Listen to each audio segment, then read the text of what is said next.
మాతృదేవోభవ.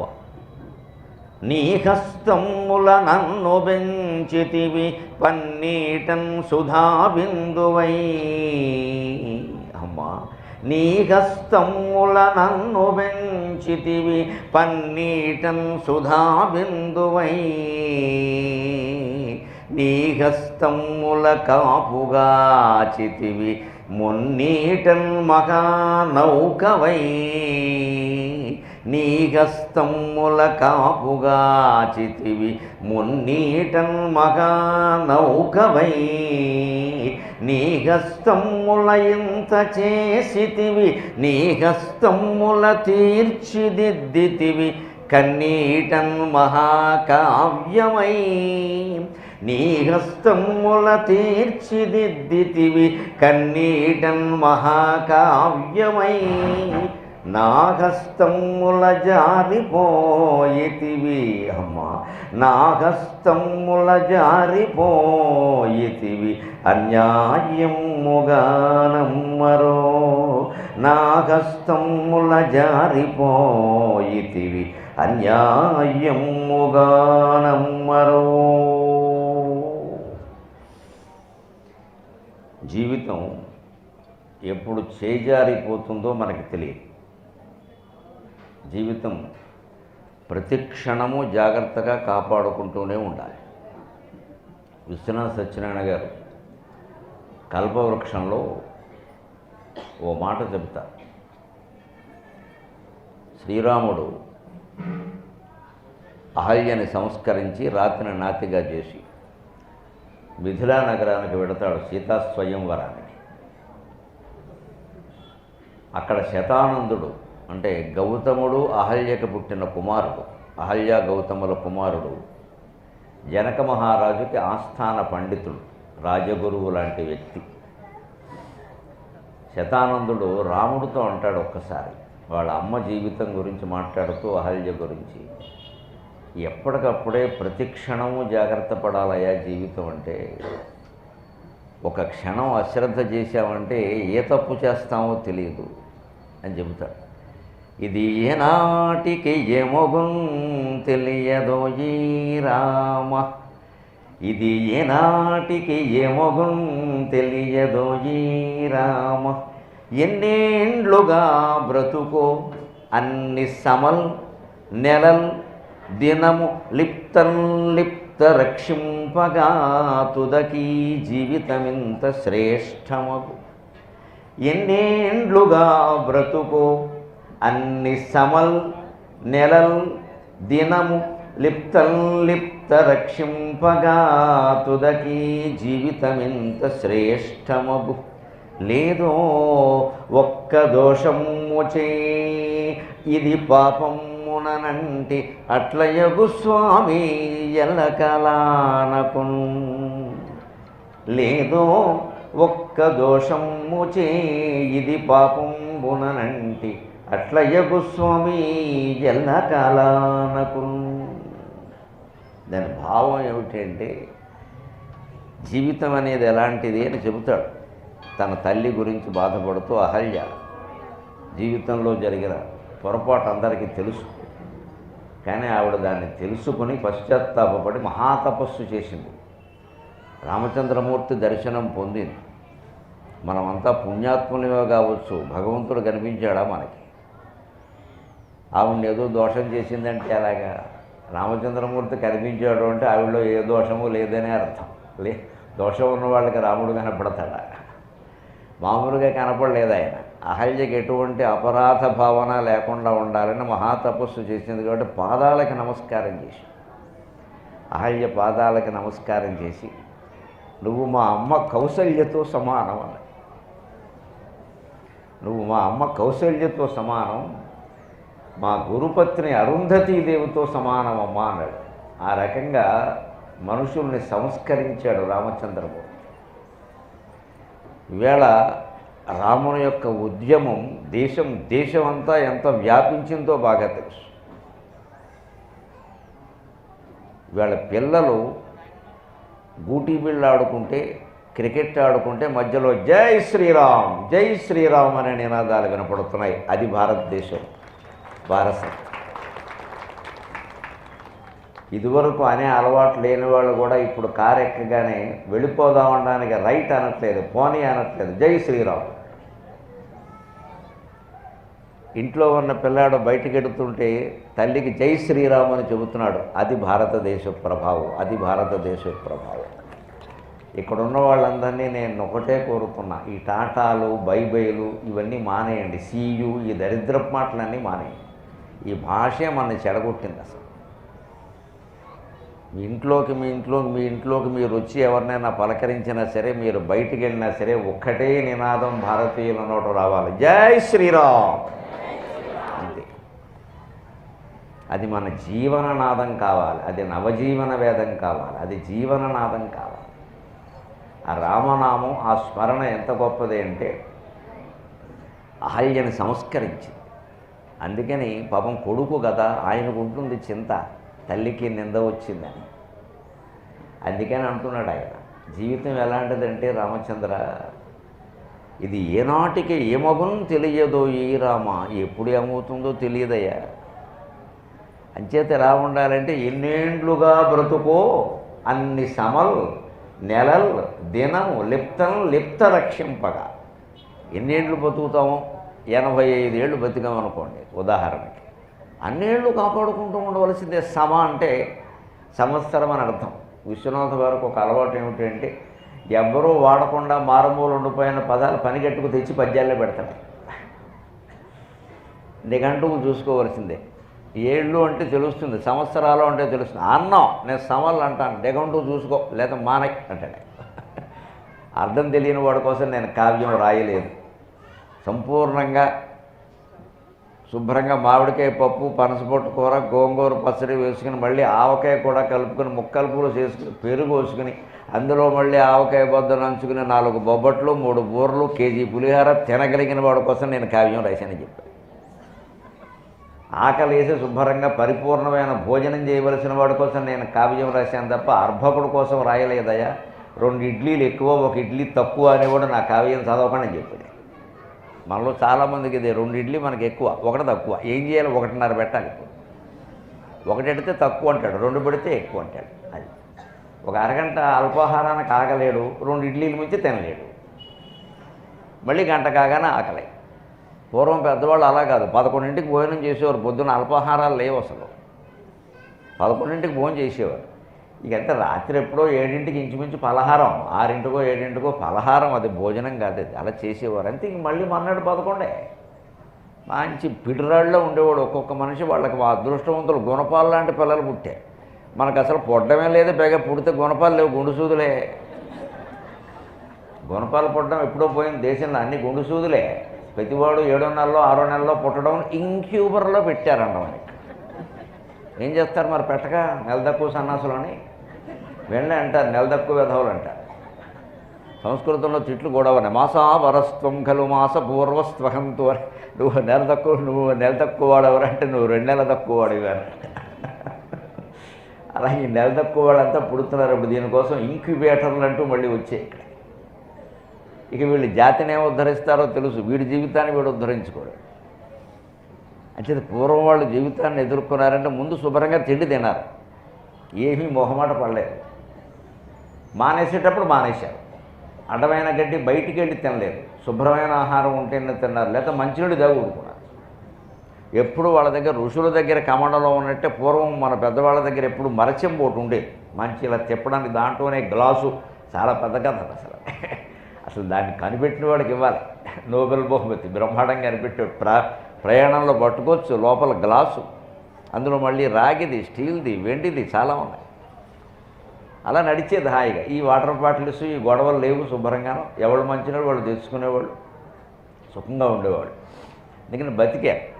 అటువంటి వాళ్ళ కోసమే నేను కావ్యం రాశాను అన్నాడు. అందుకే సమల్ అని వాడాడు, సంవత్సరాలు అని అర్థం. దాన్ని ఎన్ని సంవత్సరాలు బతికామో అన్ని సంవత్సరాలు. అంతేకాదు నెలలు, ప్రతి నెల జాగ్రత్తగా చూసుకోవాలి జీవితాన్ని. జనవరి నెలలో ఉన్నట్టుగా ఫిబ్రవరి నెలలో ఉంటుందని లేదు, మాఘమాసంలో ఉన్నట్టుగా పాల్గొన మాసంలో ఉంటుందని లేదు. గంటల పంచాంగంలో చూస్తే నెల నెల జాతకాలు మారిపోతాయి.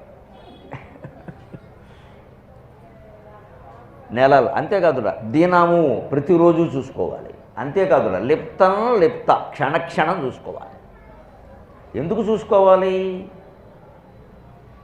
లిప్తం లిప్త రక్షింపగా తుదకి ఈ జీవితం ఎంత శ్రేష్టముగా. అలా ఎప్పటికప్పుడు మన మనస్సు ఏ తప్పుడు ఆలోచన చేయకుండా, మన నోట ఏ తప్పుడు మాట రాకుండా, మన వల్ల ఏ తప్పుడు పని జరగకుండా చూసుకుంటే ఎప్పటికో 85 ఏళ్ళు ముగిసేనాటికి ఆయనండి నిజంగా మచ్చ లేకుండా బతికేడండి అని ఓ మాట వస్తుంది మనకి, అంతే. అంతకంటే దానికోసమే ఇంత. లేదో ఒక్క దోషముచే ఇది పాపంబునంటే అట్లయగు స్వామి ఎల్లకాల అనకు. ఈ 85 ఏళ్ల జీవితంలో ఎక్కడ చివరికి 84వ ఏట గడ్డి గరిచి ఏమైనా తప్పు చేసి ఎవరికైనా దొరికిపోయినా అయిపోయినట్టే జీవితం. ఇంతకాలం మనం చాలా సత్యానికి కట్టుబడి ఉన్నాము, ధర్మానికి కట్టుబడి ఉన్నాము అనేది వాడు పట్టించుకోడు. ఇది చేశాడు కదా, మొత్తం 84 ఏళ్ళు తోసే. లిప్తం లిప్త రక్షింపగా తుదకి ఈ జీవితం ఎంత శ్రేష్టమగు. లేదో ఒక్క దోషముచే ఇది పాపంబునంటే అట్లయగునోయి ఎల్లకాలా అనుకున్నాను.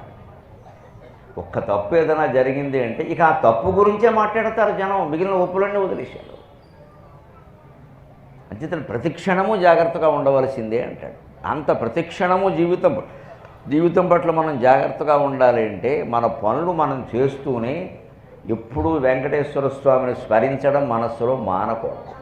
అంటే పూర్తి జాగ్రత్త వహించగలిగింది మన జీవితానికి, ఈ సృష్టి నిర్మాణానికి కూడా భగవంతుడు తప్పితే మనం కాదు. మన జీవితానికే మనం బాధ్యత వహించలే, ఇక అందరి జీవితాలకి మనం ఎక్కడ బాధ్యత వహిస్తాం. మొత్తం సృష్టికి బాధ్యత వహించవలసింది కూడా ఆయనే, మనమేం కాదు. అందుకని ఎప్పుడూ తప్పు జరగకుండా ఉండాలి అంటే మన పనులు మనం చేస్తూనే ఉండాలి. మన ఆలోచన చేయాలి, మాట ఉండాలి, చేత ఉండాలి. త్రికరణాలు లేకపోతే పని ఎలా నడుస్తుంది?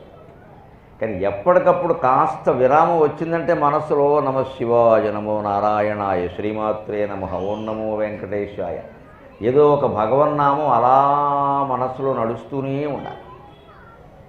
అప్పుడు స్వామివారు మన జీవితం పట్ల బాధ్యత వహించి 85 ఏళ్ళు కాదు 105 ఏళ్ళు బతికినా సరే ఏ తప్పు జరగకుండా ఆయన కాపాడతాడు.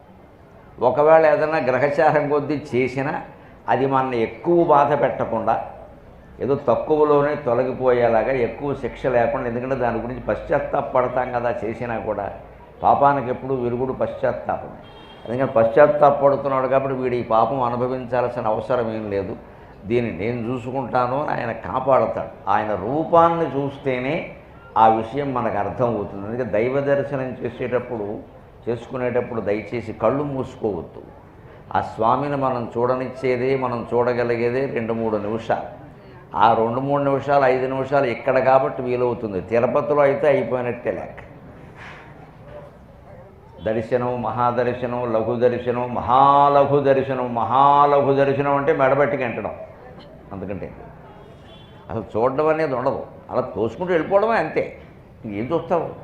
ఇంత ఖర్చు పెట్టుకుని రైల్లో రిజర్వేషన్లు దొరక్క నానాయాతన పడి వెళ్ళి అక్కడేమో మళ్ళీ సర్వదర్శనానికి 30 గంటలంటే 30 గంటలు అక్కడ ఉండిపోయి ఇంత చేస్తే ఒక క్షణం చూడనియ్యకపోతే ఇంకేమైనట్టండి. కానీ ఎవరిని ఏమీ అనలేము. రోజుకు 2 లక్షల మంది వస్తుంటే వాళ్ళు మాత్రం ఏం చేస్తారు? అందుకే మనం మనస్సులో భావించవలసింది ఏమిటి అంటే తిరుపతి దేవుడికి నిజాంపేట వెంకటేశ్వర స్వామికి రవ్వంత తేడా లేదు. మీరు ఆ రూపాన్ని గమనించండి, మీకు ఏమైనా తేడా ఉందేమో అర్థమవుతుంది. కాలనాళికలైన కర్ణకుండలములు కంఠసీమను వింత కాంతులీనా, వైభవోన్నతమైన వజ్రకోటీరమ్ము మేఘమాలికపై మెరుపుగాగా, చీకటి మోముపై చిగురు కస్తూరి రేఖ కరు చీకటిలోన కాంతిగాగ, జయ విజయుల బోలు శంఖ చక్రములు కారుణ్యలోకాల కాపుగాయ, అన్నమాచార్య పదములే అన్నములుగా, భక్తజన పాళి చూపులే వస్త్రములుగా, కలియుగంబున నిజమైన కలను బోలు కలియుగంబున నిజమైన కలను బోలు ఈ నిజాంపేట దైవమే ఏలుగాక.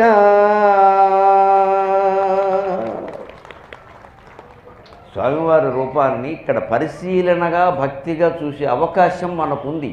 ఒక 5 నిమిషాలు ఉన్నా మనని తోసేయి. అంతగా ఏదో పుణ్యతిథి ఉంది, ఎక్కువ మంది వస్తున్నారు అంటే మర్నాడు వస్తాం, నష్టమేముంది? భగవంతుడిని ఎప్పుడు చూసామో అదే పుణ్యతిథి. ప్రత్యేకించి పుణ్యతిథి ఏమిటి? నువ్వు ఎప్పుడు చూసావో అదే పుణ్యతిథి. అందుకని మనకు చూడడానికి వేళ మంగళవారం కాకపోతే బుధవారం దొరికింది, బుధవారం చూస్తాం. మనం వచ్చింది చూడడానికి కదా. ఈరోజు చూస్తే ఒక పుణ్యం, ఆ రోజు చూస్తే ఒక పుణ్యం. ఈ లెక్కలన్నీ మనం పెట్టుకున్నవే, మన బద్ధకం నుంచి వచ్చే ఈ ముహూర్తాలన్నీ మన బద్ధకం వల్ల.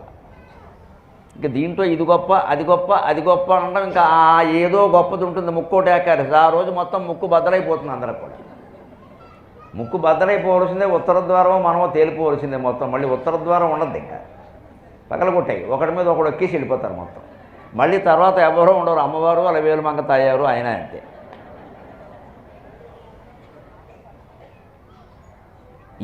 ఈ అలవాటే మానుకోవాలి. ప్రతిరోజు ముక్కోటి ఏకాదశి స్వామివారిని దర్శించడానికి దేవతలు ప్రతిరోజు వస్తారు. సుప్రభాతంలో ఉంటుంది శుభ్రంగా. సచతుర్ముఖ షణ్ముఖ పంచముఖ ప్రముఖాఖిల దైవత మౌళిమణి. చతుర్ముఖుడు, పంచముఖుడు, షణ్ముఖుడు మొదలైన వాళ్ళందరూ రోజు నీ గుడి ముంగటి ఉంటారా అని చెప్పారు. ఇక ఆయన ఉన్నది ఎప్పుడు? అందుకని మనం ఏ రోజైనా దర్శించవచ్చు.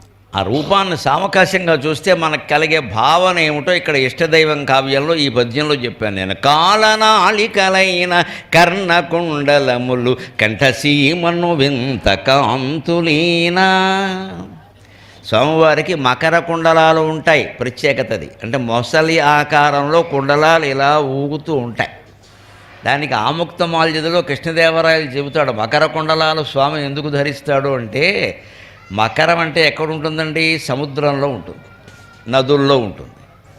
లక్ష్మీదేవి సముద్రంలోనే పుట్టింది కదా. అంచేది లక్ష్మీదేవి ఎక్కడ పుట్టిందో మేము అక్కడే పుట్టామయ్యా. మీ ఆవిడకి మేము క్లాస్మేట్స్ అయ్యా బాబు.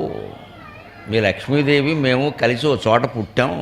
చిన్నప్పుడు అష్టాచమ్మ, తొక్కుడు బిళ్ళ అన్నీ ఆడుకున్నాం. అందుకని మీ ఆవిడకి చెలికెత్తెలం కాబట్టి మమ్మల్ని కాస్త కాపాడవయ్యా అని చెప్పడానికి సముద్రంలో ఉండే 2 మొసళ్ళు ఆయన చెవి దగ్గర చేరి విన్నపం చేస్తున్నాయట. అందుకని మకర కుండలాలు ఉంటాయన్నాడు. ఆముక్త సమాజంలో కృష్ణదేవరాయలు చెబుతాడు, ఇక్కడ ఈ మకర కుండలాలు ఇలా ఎందుకు ఊగుతున్నాయి అంటే, ఊగుతున్నాయి అంటే మాట్లాడుతున్నట్టే కదా మరి. అందుకని ఏం మాట్లాడుతున్నాయి అంటే, మేము మీ ఆవిడ కలిసి చదువుకున్నాము అయ్యా బాబు, చిన్నప్పుడు అన్నీ ఆడుకున్నాం, కాస్త మమ్మల్ని కూడా ఆవిడ గురించి అయినా కాస్త కాపాడవయ్యా బాబు. ఎందుకంటే మరి మొసళ్ళని వేళ ఏం జరుగుతుందండి చాలామందికి తెలుసో తెలియదో, భయంకరంగా ఇండియాలో మొసళ్ళని వేటాడి ఆ చర్మం తీసి విదేశాలకి పంపిస్తున్నారమ్మా. వాళ్ళకి అమెరికా వాళ్ళకి, ఆస్ట్రేలియా వాళ్ళకి, ఐరోపా వాళ్ళకి సరదా ఏమిటంటే ఈ మొసలి చర్మాన్ని టేబుల్ క్లాత్ కింద వాడతారు వాళ్ళు. వాళ్ళ టేబుల్ క్లాతుల కోసం మన మొసళ్ళని చంపేస్తున్నారు. ఇది జరుగుతున్నది ఇది. అందుకనే ఆముక్తమాల్యదలో అప్పుడు కృష్ణదేవరాయల కాలం నాటికి 16వ శతాబ్దం నాటికి ఈ దరిద్రం లేదు. కానీ ఆయన ఊహించి ఈ మకరాలు తమ బాధ చెప్పుకోవడం కోసమే స్వామివారికి కుండలాలుగా మారే అన్నాడు. అక్కడ ఈ కవి ఏమంటున్నాడు అంటే కాలనాళిక అంటున్నాడు. ఆ కుండలాల్లో మన అందరి జీవితాలు లిఖించబడి ఉంటాయి, భారతదేశ చరిత్ర కూడా లిఖించబడి ఉంటుంది. కాలనాళిక అంటే అర్థం అది. వెనక ఇందిరాగాంధీ గారు ఉన్న సమయంలో ఈ భారతదేశ చరిత్ర ఎప్పుడైనా కొన్ని వేల ఏళ్ల తర్వాత తవ్వితే దొరకాలని పెద్ద కాళనాళిక అని ఒకటి పెద్ద గొట్టం లాంటిది తయారు చేసి దాన్ని పాతి పెట్టారు భూమిలో ప్రభుత్వం తరఫున. అసలు ఈ దేశ చరిత్ర, ఎందుకంటే మనకి పూర్వం ఎప్పుడో రాజులు పరిపాలించిన చరిత్రలు మనకు దొరకట్ల. కొండ పెంకులను బట్టి, శిలాశాసనాలను బట్టి రాశారు. అవి ఎంతవరకు నిజమో చెప్పలేం. అందుకని అలా కాకుండా పక్కా చరిత్ర ఉండాలి, అది వాస్తవాలేవో అవే రాయాలి అని ఇందిరాగాంధీ గారు ఉన్నప్పుడు దాన్ని శుభ్రంగా అక్కడ కాలనాళిక రూపంలో పాతి పెట్టారు దాన్ని. అలాగా మొత్తం సృష్టి యొక్క చరిత్ర అంతా స్వామివారి యొక్క ఈ కుండలాల్లో ఉంటుంది. కాలనాళికలైన కర్ణకుండలములు కంఠసీమను వింత కాంతులీనా. ఆ పైన ఈ కిరీటం ఉంటుంది స్వామివారిది, వజ్ర కిరీటం. వైభవోన్నతమైన వజ్రకోటీరమ్ము మేఘమాలిక పైన మెరుపుగాగా. ఈ వజ్రాల కిరీటం ఎలాంటిది అంటే తెల్లని వజ్రాలతో, కోట్ల ఖరీదు చేసే వజ్రాలతో మెరిసిపోతుంది. వజ్రాలు ఎక్కడ దొరుకుతాయి, ఎలా ఏర్పడతాయి అనేది విచిత్రం అండి. ఈ మధ్య పత్రికల్లో చదివా నేను, వజ్రానికి ఎంత చరిత్ర ఉందా అనుకున్నా. వజ్రాలు దక్షిణాఫ్రికాలో ఎక్కువగా దొరుకుతాయి. నెల్సన్ మండేలా గారి సామ్రాజ్యం స్వర్ణమయంబగు దక్షిణాఫ్రికా వజ్రమూలం అంటారు. వజ్రాలు ఎక్కువ దొరుకుతాయి. అక్కడే ఎందుకు దొరుకుతాయి అంటే వెనక భూమండలం అంతా ఒకే భూభాగంగా ఉండేది. మొత్తం జంబూ ద్వీపం అనేవారు. మన పురాణాల్లో చెప్పింది పక్కా నిజం. కొన్ని కోట్ల ఏళ్ల క్రితం భూమండలం అంతా ఒకటే ద్వీపం, దాది జంబూ ద్వీపం అనేవారు. ఇప్పటికీ మనం స్నానం చేస్తూ పూజలు చేస్తూ సంకల్పం చెప్పుకుంటూ జంబూ ద్వీపం ఏ భరత వర్ష ఏ భరత ఖండే అంటారు. జంబూ ద్వీపం అంటే మొత్తం భూమండలం, భరత వర్షము అంటే ఆసియా ఖండం, భరత ఖండే అంటే భారతదేశం. అక్కడి నుంచి అస్తమనం శ్రీశైలస్య ఈశాన్య ప్రదేశే శ్రీశైలస్య వాయవ్య ప్రదేశే. ఆంధ్రాలో ఉంటే శ్రీశైలస్య ఈశాన్య ప్రదేశే అంటాం, ఇక్కడ ఉంటే శ్రీశైలస్య వాయవ్య ప్రదేశే. అక్కడ ఉంటే గోదావరి తీరస్థ దేశే కృష్ణా తీరస్థ దేశే అంటే ఇక్కడ కృష్ణా గోదావరియోరు మధ్య దేశే, నీళ్లు నిప్పులు దెబ్బలాట దేశే అంటూ ఉంటాం. అక్కడ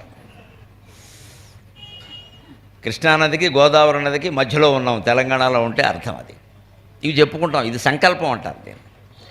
ఇదివరకు జంబూద్వీపం పేరు మీద భూమండలం అంతా ఒకే భూమిగా ఉన్నప్పుడు సరిగ్గా వజ్రాలు అనేవి మట్టి నుంచి కాగి కాగి కాగి బొగ్గుగా మారి కరిగి గడ్డకట్టి అనేక రకాల వివర్ణత పొంది చివరికి సువర్ణత పొంది అంతకంటే వజ్రమయం అవుతాయి. సరిగ్గా భూమికి 150 కిలోమీటర్ల అడుగున మాంటల్ అనేటువంటి ఒక పొర ఉంటుంది. ఆ పొరలో ఈ వజ్రాల నిర్మాణం అవుతాయి. తర్వాత ఎప్పుడో కొన్ని కోట్ల ఏళ్ల క్రితం ఏర్పడిన ఈ భూఖండం ఏమైందంటే ప్రకృతిలో అనేక పరిణామాల వల్ల నిరంతరం భూమి కొన్ని లక్షల మైళ్ళ వేగంతో తిరుగుతూ ఉండడం వల్ల భూమి చీలికలైంది. ఆఫ్రికా ఖండం వేరే, ఆసియా ఖండం వేరే, ఐరోపా ఖండం వేరే, ఇలా చీలిపోయింది. ఆ చీలిపోయినప్పుడు ఈ 150 కిలోమీటర్ల లోపల ఉండేటువంటి వజ్రాలు ఒక్కసారిగా పైకి వచ్చాయి. ఏదో ఫౌంటైన్ వచ్చినట్టే వచ్చాయి. ఒక్కసారిగా ఇలా చీలిపోయేసరికి వచ్చేస్తాయి కదా, ఒక్కసారి వచ్చాయి. అవి సరిగ్గా భూభాగంలో పైన దక్షిణాఫ్రికా ఉండేటువంటి ప్రాంతంలో గోండువానా అంటారు. ఆ గోండువానా ప్రాంతంలో మొత్తం కొన్ని కోట్ల వజ్రాలు పోగయ్యాయి. అవి దక్షిణాఫ్రికాలో ఉండడం వల్ల ఇప్పటికీ దక్షిణాఫ్రికాలో వజ్రాలు బాగా దొరుకుతాయంట. మనకు కూడా ఒక వజ్రాల గని ఉంది, మైసూరులో కోలార్ వజ్రాల గని అంటారు. ఇక్కడ ఏర్పడడానికి కూడా అదే కారణం. అలాగ వజ్రం కోట్ల ఖరీదైనటువంటి వజ్రాలు స్వామివారి శిరస్సు మీద ప్రకాశిస్తూ ఉంటాయి. వైభవోన్నతమైన వజ్రకోటీరమ్ము మేఘమాలికపైని మెరుపుగాగా. ఆయన కేశపాశం మేఘమాలికలా ఉంటుంది, నల్లగా ఉంటుందిగా, జుట్టు రంగేయవలసిన అవసరం లేకుండానే నల్లగా ఉంటుంది. ఆయనకి రంగేసే అలవాట్లేదు. అదేనా దేవుడి నుంచి నేర్చుకుందాం. మనం దైవత్వాన్ని పొందాలి, దైవభక్తులం కావాలంటే జుట్టుకు రంగేయకూడదు. ముందు ఎలా ఉన్నవాళ్ళం అలాగే ఉండాలి. సహజత్వాన్ని అంగీకరించడమే దైవత్వం. అంతే, సహజత్వాన్ని అంగీకరించడమే దైవత్వం. దాన్ని ఏదో చేయాలని చూస్తున్నామంటే మనం దేవుణ్ణి అంగీకరించట్లేదు అనమాట. దేవుడు సహజంగానే ఉంటాడు. మనం చేసాం అలంకారాలు, కానీ ఆయనకి అవేం అక్కర్లేదు. ఆయనకి ఏమీ లేకుండా నిజరూప దర్శనం అంటే అలాగే ఉంటాడు. నేను పెట్టమని చెప్పాను, ఎవడు ఇవ్వాలి మేమంటే. నేను ఇలా వెలిశాను, అలా ఆరాధించుకోండి, మీరే పట్టుకొచ్చి పెట్టారు ఈ ఆభరణాలన్నీ, కాపలా కాసుకోండి అంటాడు. అంతే. ఆయనకి అక్కలేమన్నా. ఒకవేళ ఎవరన్నా ఒక ఆభరణం పట్టుకెళ్ళిపోయారనుకోండి, ఆయన ఎవరిని శిక్షించిన. ఆయన ఏమంటాడు, పెట్టినవాడు పెద్ద కొడుకు, పట్టుకెళ్ళినవాడు చిన్న కొడుకు, నమశివాయ. ఇద్దరు ఒకటే కదా ఆయనకి. నమస్తస్కరాణాంపత ఏ నమో నమ రుద్రనమ్మకంలో ఉంటుంది. దొంగలకి పెద్ద దొంగ ఎవరంటే దేవుడే. దొంగలందరిలోకి పెద్ద దొంగ ఎవరంటే దేవుడే. అందుకని ఆయన ఏమనుకుంటాడంటే, మనం కంగారు పడిపోతాం. దేవుడు సొంపట్టుకుపోయారు, దేవుడు ఏదో ఏం చేయడే ఆయన పెట్టమన్నాడు. ఆయన పెట్టినవాడు పెద్ద కొడుకు, పట్టుకెళ్ళినవాడు చిన్న కొడుకు. ఏం చేస్తాం, వాడు వ్యసనాలు వాడుకున్నాయి. తల్లి ఎవరి మీద కేసు పెడుతుందండి? తల్లి ఆభరణాలు పట్టి పెద్ద కొడుకు తల్లికి ఆభరణాలు చేయించాడు, చిన్న కొడుకు వాటిని అమ్మేశాడు. ఏం చేస్తుంది తల్లి? గుళ్ళోకి వచ్చి, స్వామి మా చిన్న కొడుకును బాగు చేయని కోరుకుంటుంది, కానీ పోలీస్ స్టేషన్కి వెళ్ళి కేసు ఎట్టదు. తల్లి కదా ప్రేమ. భగవంతుడికి అంతే. వాడు పెట్టాడు, వీడు పట్టుకెళ్ళాడు, నేను పెట్టమన్నానా, వీడు నేను పట్టుకెళ్ళమన్నానా, అప్పుడు నేను అభ్యంతరం చెప్పలేదు, ఇప్పుడు నేను అభ్యంతరం చెప్పలేదు అంటాడు. అందుకని గుళ్ళో ఏమన్నా పోతే ఇప్పుడు దేవుణ్ణి అనుమానించకూడదు. ఆయన పెట్టమని అనలేదు, అసలు ప్రసాదం కూడా పెట్టమని ఆయన చెప్పలేదు. అవన్నీ మనమే పెట్టుకున్నాం. మనం పెట్టుకున్నప్పుడు మనమే కాపాడుకోవాలి.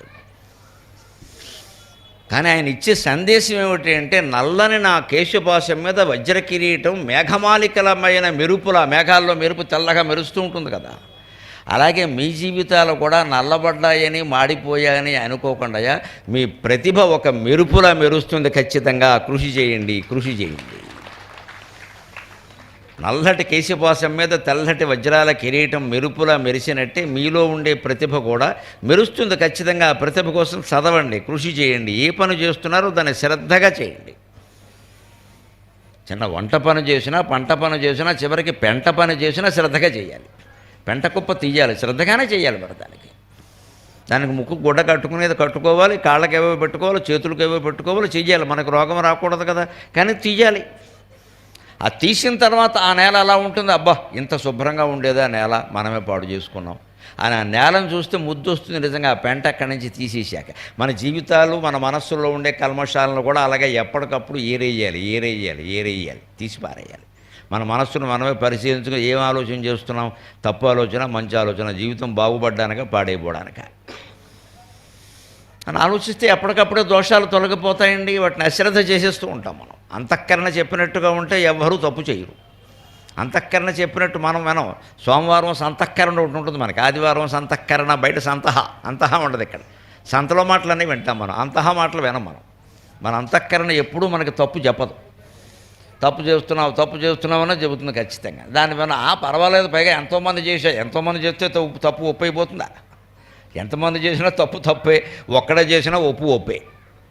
తప్పులకు ఒక పద్ధతి ఉంది, మందబలాన్ని బట్టి అది మారిపోదు. అందుకని మీ జీవితాల్లో కూడా ఒక మెరుపు ఉంటుంది. ఖచ్చితంగా ప్రతిభతో ప్రయత్నం చేయండి, నన్ను నమ్ముకోండి, నేను ఆశీర్వదిస్తాను. తప్పకుండా భగవత్శక్తిని నమ్ముకుని ప్రయత్నం చేయండి. కారు చీకటిలోన కాంతిగాగా, ఈ చీకటి లాంటి నలుపు రంగు మోము ఇక్కడ కనపడుతుంటే చిగురు కస్తూరి రేఖ, సన్నగా ఇలా ప్రకాశిస్తూ ఉన్న కస్తూరి రేఖ ఉందే, అది ఎంత కారు చీకట్లో కూడా గర్భగుడిలో దీపాలన్నీ ఆర్పేసినా కూడా మనకు కనపడుతుంది ఆ కస్తూరి ప్రభావం. అలాగ మనకు కూడా స్వామివారి జీవితం చీకటమయమైపోయింది, అప్పుల పాలైపోయాం, అనాథలమైపోయాం, ఇలాగ అప్రతిష్ట పాలైపోయాం, ఏం చేయాలో తెలియట్లేదు అని ఇంట్లో కుటుంబ సభ్యుల వల్ల కానీ, మన సొంత అపరాధాల వల్ల కానీ మనం బాధపడితే స్వామివారికి ఒక్కసారి వచ్చి నమస్కారం చేసుకుని, అయ్యా నా వల్ల పొరపాటు జరగలేదు, నేనేం చేయమంటావు, నీ ఇంటికి యజమాని ఏదో రకంగా సరిచేద్దామని ప్రయత్నం చేశా, కానీ కుదరలేదు, నా వల్ల కాలేదు అంటే, నీకు ఎందుకురా, నీకు అప్రతిష్ట రాకుండా నేను చూసుకుంటాను కానీ మొత్తం సీన్ రివర్స్ చేస్తాడు ఆయన. అనుమానం లేదు. ఏ కుటుంబంలో ఏమున్నా సరే భగవన్ నమస్కారం, భగవన్నామస్మరణ అనేది అంత ఉపయోగపడుతుంది. ఒక్కటే లెక్క, మనం చిత్తశుద్ధితో ఉండాలి, మనం పశ్చాత్తాపంతో ఉండాలి. మనమే తప్పు చేస్తే కుదరదు. మనం తప్పు చేస్తే మనమే దండం పెట్టి ఒప్పుకోవాలి. దాన్ని చేశాను, నిజమే, చాపల్యం కొద్దీ చేశాను, వ్యామోహం కొద్దీ చేశాను, దురాశ కొద్దీ చేశాను, ఇంకా చెయ్యను. నకుర్యాం పునరితి అంటారు వ్యాసభారతంలో. ఎంత తప్పుకైనా సరే భగవంతుడి దగ్గరకు వచ్చి క్షమార్పణ కోరుకుని చెంపలేసుకుని నకుర్యాం పునరితి, నేను మళ్ళీ చెయ్యను అంటే, పర్వాలేదురా, నేనే అస్తమానం మళ్ళీ తప్పులు చేస్తున్నా, ఆగిపోయిన సృష్టి మళ్ళీ చేయడంలా, తప్పు మళ్ళీ చేయడమే కాదు. ప్రళయం రాగానే సృష్టి ఆగిపోయింది, మళ్ళీ సృష్టించమని ఎవడు చెప్పారండి? అందుకని భగవంతుడే తప్పులు చేస్తున్నాడు. అయిపోయిన సృష్టి మళ్ళీ చేయమని ఎవడు చెప్పాడు ఈయనకి? మళ్ళీ అయిపోయింది, మళ్ళీ ఏదో ప్రళయం వచ్చిందంటే మళ్ళీ మొదలెట్టాట. మళ్ళీ ఎలా చేశారు అంటే మంత్రపుష్పంలో చెబుతారు, ధాత యథాపూర్వమకల్పయతు, బ్రహ్మదేవుడు సృష్టి ఎలా చేశాడు అంటే పూర్వం ఎలా చేశాడో అలాగే చేశాడు అన్నారు. పూర్వం ఎలా చేశాడంటే అంతకు పూర్వం ఎలా చేశాడు ఎంత ఆ విషయం ఒకటే చెప్పడం. అంతకు పూర్వం ఎలా చేశాడో అలా చేశాడు, అప్పుడు ఎలా చేశాడు, అంతకు పూర్వం ఎలా చేశాడో అలా చేశాడు, అంతే లెక్క. మరి అంచేత భగవంతుడు తప్పులు చేస్తున్నాడు, ఊరికే సృష్టి మళ్ళీ ఎందుకంటే చేయడం, ఒకసారి ఆపేయచ్చు కదా. అంచేత మనం కూడా భగవంతుడిని ఏం ప్రార్థించాలంటే, గొప్పలు చెప్పిన పడుము, గోలయొనర్చిన నోర్చుకొమ్ము, పెన్ముప్పు ఘటిల్లి ఏడ్చిన మమం దరిజెర్చెడి దరిజూపుము, గొప్పలు చెప్పినన్ పడుము, గొలజొనర్చిన నోర్చుకొమ్ము, పెన్ముప్పు ఘటిల్లి ఏడ్చిన మమం దరిజెర్చెడి దారి జోపుము, ఏ తప్పులు చేసినన్ పడుము తప్పదు సృష్టికి నాంది పలుకుచో, ఇప్పగిదించెరింతుమని ఇంత ఎరుంగని చిన్న పిల్లవా అని దేవుడిని ప్రశ్నించాలి.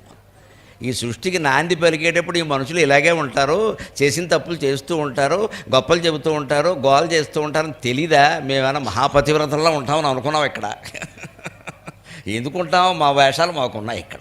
అంచేది నీ సృష్టి చేసింది నువ్వే కాబట్టి, నువ్వేం చిన్నపిల్లాడివి కాదు కాబట్టి, మేము ఎలా ఉంటామో నీకు తెలుసును కాబట్టి మా తప్పులు క్షమించవలసింది నువ్వేనయ్యా అంటే, ఒక్కసారి నా నుదుటి మీద ఉన్న నామంకేసి చూడరా అంటాడు ఆయన. చీకటి మోముపై చివురు కస్తూరి రేఖ కరు చీకటిలోన కాంతిగాగా. కారు చీకటి అయిపోయిన జీవితంలో కాంతి రేఖ వంటిది శ్రీ వెంకటేశ్వర స్వామి యొక్క కరుణ. ఆ కరుణ ప్రసరించింది అంటే అద్భుతమైన ఆలోచన మన మనస్సులో వస్తుంది. ఎంతటి వ్యూహాన్నైనా తిప్పికొట్టేస్తాం. పరాజయం సిద్ధంగా ఉంది అన్న చోట కూడా వాడికి జయం వచ్చి తీరుతుంది ఖచ్చితంగా, భగవంతుడిని నమ్ముకుంటే. జయ విజయుల బోలు శంఖచక్రములు కారుణ్యలోకాల కాపుగాయ. ఈ చేతిలో చక్రం ఉంటుంది స్వామివారి కుడి చేతిలో, ఎడమ చేతిలో శంఖం ఉంటుంది. ఈ శంఖ చక్రాలు ఎటువంటి జయ విజయులు అవే. రామాయణంలో అయితే భరత శత్రుఘ్నులు అవే, భరతుడు శంఖం, శత్రుఘ్నుడు చక్రం. ఇక్కడ జై విజయులే శంఖ చక్రాలు. జై విజయులు బయట కాపలా కాస్తూ ఉంటారు కదా, ఏం కాస్తారు వాళ్ళు? కారుణ్యలోకాల కాపుగాయ. స్వామివారి గర్భగుడి, స్వామివారి ఆలయం అంటే అది కారుణ్యలోకం, ఆనంద నిలయం. గర్భగుడి ఆనంద నిలయం అంట. మన జీవితం కూడా గర్భగుడి అంటే గుండె గుహ, అది ఆనంద నిలయం కావాలంటే శంఖచక్రాలు కాపలా కాసినట్టే, జయ విజయులు కాపలా కాసినట్టే మనం నిరంతరం కాపలా కాసుకోవాలి జీవితాన్ని. ఈ గుండెలో వస్తున్న ఆలోచనలు ఏమిటి, ఈ హృదయ స్పందనలు ఏమిటి, ఈ మనస్సు ఏం ఆలోచిస్తుంది, ఇది సరైందా కాదా అని కాస్త వివేకం విచక్షణ ఉపయోగిస్తే తప్పు ఎందుకు చేస్తామండి ఎవరైనా సరే. ఆవేశంలో పడే చేస్తారు ఎవరైనా సరే. దానికి శిక్ష పడిపోయేసరికి క్షణికావేశం అంటాడు. పైగా ఏమంటాడంటే వెర్రి మాట, ఆ క్షణం నన్ను అది ఒక బలహీన క్షణంలో నేను ఈ తప్పు చేశాను. ఆ క్షణం బలహీనం కాదు, అది చాలా బలవత్తరం. వీడు బలహీనం అయ్యాడు ఆ క్షణంలో. బలహీన క్షణం ఏమిటి? ఆ క్షణంలో నేను బలహీనం అయ్యానని చెప్పాలి కానీ అది బలహీన క్షణం కాదు, అది చాలా బలవత్తరం. అది మన మింగేసింది. నేను తప్పు పని చేయమని ఎవరు చెప్పారు? ఇన్ని శాస్త్రాలు ఉండగా, ఇన్ని ధర్మాలు ఉండగా, మన జీవితం మనకే ఉండగా. అటువంటి స్వామివారి యొక్క దర్శనం ఎటువంటిది అంటే, ఆయనకి వస్త్రాలు మనం కడతంగానే ఆయన ఏమనుకుంటాడు అంటే, అన్నమాచార్య పదములే అన్నములుగా భక్తజన బాళి చూపులే వస్త్రములుగా. అన్నమాచార్య పదాలు ఉంటే నాకు అన్నం అక్కర్లేదయ్యా, భక్తులు వచ్చి చూసి వెడుతూ ఉంటే వాళ్ళ చూపులే నాకు వస్త్రాలయ్యా, వేరే వస్త్రాలు అవసరం లేదు నాకు. ఎందుకంటే వెంకటేశ్వర స్వామి ఆలయంలో దర్శనం సుమారుగా రాత్రి 11 గంటల వరకు నడుస్తుంది. మళ్ళీ పాపం ఆ ఒకడు మాత్రం ఎలా ఊరుకుంటుందో తెలియదు కానీ మళ్ళీ 3 గంటలకే లేపేస్తారు. కాన్వెంట్ పిల్లాడిని, రెసిడెన్షియల్ స్కూల్ పిల్లాడిని కూడా ఇలా ఎవరో లేపరు. మరీ దారుణం ఆయన పరిస్థితి. 11 వరకు పడుకోనెవరో 3ంటికి లేపేస్తారు. శ్రీ వెంకటేశ జయ హో తవ సుప్రభాతం. ఆయన అంటాడు పాపం 4 అవర్స్ రా నన్ను పడుకోనెవరా బాబు అని. అందుకే స్వామివారి ఆలయంలో నుండి ఎప్పుడు ధూపదీప నైవేద్యాలు, అర్చనలు అన్నీ శాస్త్ర సంప్రదాయం ప్రకారమే అర్చకులు చెబుతారు. వారి వారి సంప్రదాయం ప్రకారం అలాగే జరగాలి. మనకేదో పెద్దవాళ్ళు వచ్చారు కదా అని 10 గంటలకి రాత్రి కట్టేసాక మళ్ళీ గుళ్ళు తీసిన వెంటనే మళ్ళీ ఆయన పెద్ద ఆయన ఎవరో వచ్చారని హారతి ఇచ్చేయడం, ఇదంతా దేవుడు కోపం వచ్చే వ్యవహారం ఉండదు. వాడెవడో వస్తే నా మొహం మీద హారతి ఎందుకు, వాడి మొహం మీద ఇచ్చుకోబట్టుకెళ్ళి. ఈయన ఎవడో వస్తాడా 10:30కి కానీ ఆయన రాయలేడా, ఆయన కోసం తలుపులు తీసేస్తావా అంటే, ఇప్పుడు నేను పడుకున్న వాళ్ళు లేవాలా, నీ మొహం మీద ఇలా తిప్పుతావా, నేను ఎలా చూడాలా మసిపేరిపోయేలాగా. ఇదంతా ఎందుకోసం? నా కోసం కదా, వాడి కోసమా? మంటెత్తిపోతుందండి దేవుడికి ఇటువంటి పనులు చేస్తే. ఆలయ సంప్రదాయాలు కొన్ని ఉంటాయి. దేశ ప్రధానమంత్రి వచ్చినా సరే అర్ధరాత్రి తలుపులు తీయకూడదండి. దేవాలయం అంటే దేవాలయమే. వారిని సమయానికి రమ్మని చెప్పవలసిందే ఖచ్చితంగా. వారిని సమయానికి రమ్మని చెప్పవలసిందే అంతే. ఎంతటి వాళ్ళైనా సరే ఇన్నింటికి కట్టేస్తాం ఆలయ దర్శన వేళలో అని పెడితే ఇన్నింటికంటే అన్నింటికే 15 గంట కూడా ముందు తీయడానికి వెళ్ళేది. దేవుడి కంటే పెద్దవాళ్ళు ఎవరు లేరు ఇక్కడ. దానికి మనం అందరము కట్టుబడి ఉండాలి. అప్పుడు నాకు భక్త జనపాళి చూపులే వస్త్రములుగా కలియుగంబున నిజమైన కలనుబోలు ఏడుకొండలవాడు ఈ నిజాంపేట దైవమే ఏలుగాక. కలియుగంలో నిజమైనటువంటి కళ లాంటి వాడు ఈయనే మమ్మల్ని కాపాడునుగాక. చీకటి ముద్దపై వెలుగు శ్రీకరనామము శ్రీనివాసమై చేకురజేయు సౌఖ్యముల. చీకటి ముద్దపై వెలుగు శ్రీకరనామము శ్రీనివాసమై చేకురజేయు సౌఖ్యముల. చిత్తమునందున గొల్వ లోకమున్నాకము చేయగలిగినది నామము కండు. లోకమున్నాకము చేయగలిగినది నామము కండను నిత్య సత్యమున్ వాకును శంఖ చక్రములు పాయని సాక్షులుగా తిరుపతి. చీకటి మోముపై వెలుగు శ్రీకరనామం, శ్రీకరమైనటువంటి దివ్యనామం నల్లని ఆయన ముఖం మీద ప్రకాశిస్తుంది. ఆ నలుపు మీద ఉండే కాంతి రేఖే శ్రీనివాసం, అందుకే ఆయన శ్రీనివాసుడు అంటారు. శ్రీధశ్రీశ శ్రీనివాస శ్రీనిధి శ్రీవిభావనక విష్ణు సహస్రంలో ఉంటాయి ఇవన్నీ కూడా. శ్రీధశ్రీశ శ్రీనివాస శ్రీనిధి శ్రీవిభావనక. శ్రీధ సంపదలను ఇస్తాడు, శ్రీశక ఆ సంపదలకు ఆయనే అధిపతి, శ్రీనివాసక శ్రీదేవి ఆయన దగ్గరే ఉంటుందంటే లక్ష్మి సంపదలన్నీ ఆయన దగ్గరే ఉంటాయి. శ్రీనిధికి సంపదలకు ఆయన నిధి, శ్రీ విభావనక ఆ సంపదల ద్వారా వచ్చేటువంటి ఐశ్వర్య అనుభూతులన్నీ ఇవ్వగలిగిన వాడు ఆయన ఒక్కడే. ఈ వరసగా ఈ నామాల అర్థం అది. శ్రీధర శ్రీకర శ్రీజక శ్రీనిధి శ్రీ విభావనక, శ్రీధశ్రీశ శ్రీనివాసక శ్రీనిధి శ్రీ విభావనక అని వాటికి అర్థం. అందుకే శ్రీ శ్రీ శ్రీ అని ఉంటుంది అక్కడ. అది శ్రీకరనామం. అదే శ్రీనివాసమై చేకొను చిత్తమునందున గొల్వ, చేకూరజేయు సౌఖ్యముల చిత్తమునందున గొల్వ. అందరికీ రకరకాల సౌఖ్యాన్ని కలిగిస్తుంది. ఎప్పుడంటే చిత్తమునందున గొల్వ, మనస్సులో కనుక సేవ చేసినట్టయితే, మనస్సులో ఎప్పుడూ ప్రార్థిస్తే. ఇక్కడ గుళ్ళో దర్శనం అనేది మనకి ఒక 5 నిమిషాలు 10 నిమిషాలు దొరుకుతుంది. కానీ మన మనస్సులో ఆయన్ని స్మరించే అవకాశం మనకి 24 గంటలు ఉంది. 24 గంటలు ఉంది, గమనించండి. భక్తులు గమనించవలసింది ఇదే. మనం గుళ్ళోకి వచ్చినప్పుడు మాత్రమే స్మరించాలి, మిగిలినప్పుడు అని ఏమీ లేదు ఇక్కడ. ఈ గుళ్ళోకి రావడం ఎందుకోసం అంటే గుండెల్లో ఉండేటువంటి శివుడు కనపడడానికి గుళ్ళో ఉండే శివుడిని చూడడం ఒక అభ్యాసం. ఈ అభ్యాసాన్ని ఇంటి దగ్గర కొనసాగించాలి. అస్తమానం ఇక్కడ కూర్చుంటామంటే ఒప్పుకుంటారా?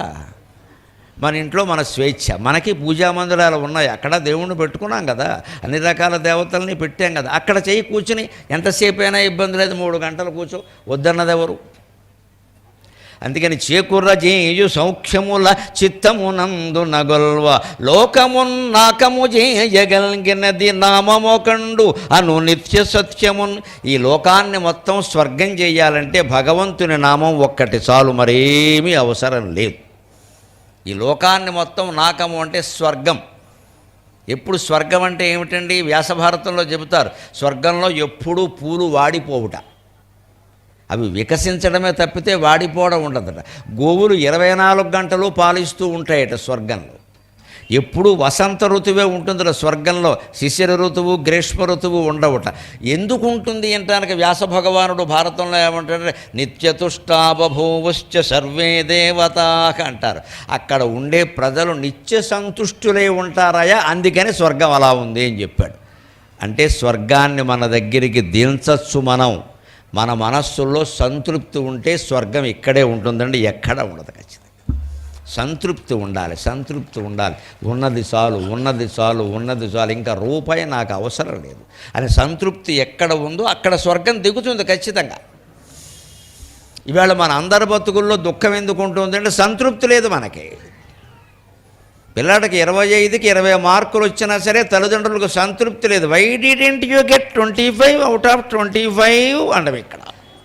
ఈ అడిగే ఇద్దరికి 25కు 25 రాలా, వీళ్ళు 10 వచ్చి ఫెయిల్ అయిన రకాలు వీళ్ళు. వాడు ఆ ప్రశ్న అడగడం చిన్నపిల్లడు కాబట్టి సరిపోయింది అంతే, మనకు సంతృప్తి లేదు అసలు. 25కి 20 అంటే 100కి 80. మాకెవ్వరికి తెలుగులో కానీ ఇంగ్లీషులో కానీ 70 మార్కులు మించి రాలేదండి. మేము బాగానే ఉన్నాంగా, హాయిగా మాట్లాడుకుంటున్నాంగా, బోళ్ళు పాండిత్యాన్ని గడించాం కదా. ఈ సంతృప్తి ఉండాలి ఇక్కడ. వాడిని అక్కడికి నేర్పేస్తున్నాం మనం. 25కి 20 వచ్చినా సరే తల్లి తండ్రి మెచ్చుకోపోయేసరికి ఈ అసంతృప్తి వాళ్ళలో కూడా ప్రవేశించింది. మనం 20 కోట్లు సంపాదించినా సరిపోదు, అమ్మ 25 ఉంది కదా, 25 ఉండాల్సింది.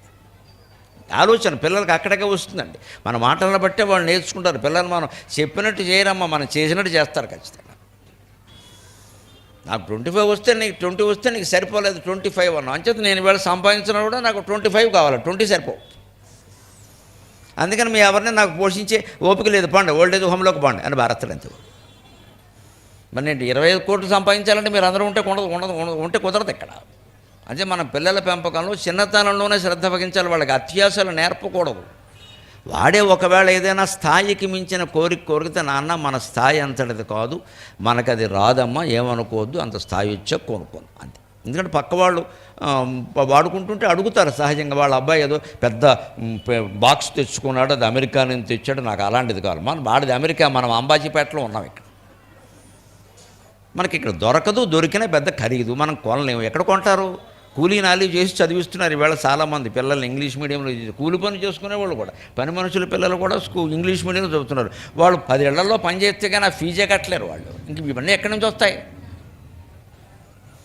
సర్దుకోవలసింది ఈ స్థాయిని బట్టి. మనకి లేదు అని చెబితే ఒక్క మాట మొహమాటం లేకుండా దైవ సన్నిధిలో చెబుతున్నానమ్మా, సంతృప్తి పడ్డం ఆడపిల్లలకి మగపిల్లలకి ఇద్దరికీ నేర్పితే 2 తెలుగు రాష్ట్రాల్లో విడాకులు అనే సమస్య ఉండదమ్మా, విడాకులు అనే సమస్య ఉండదు.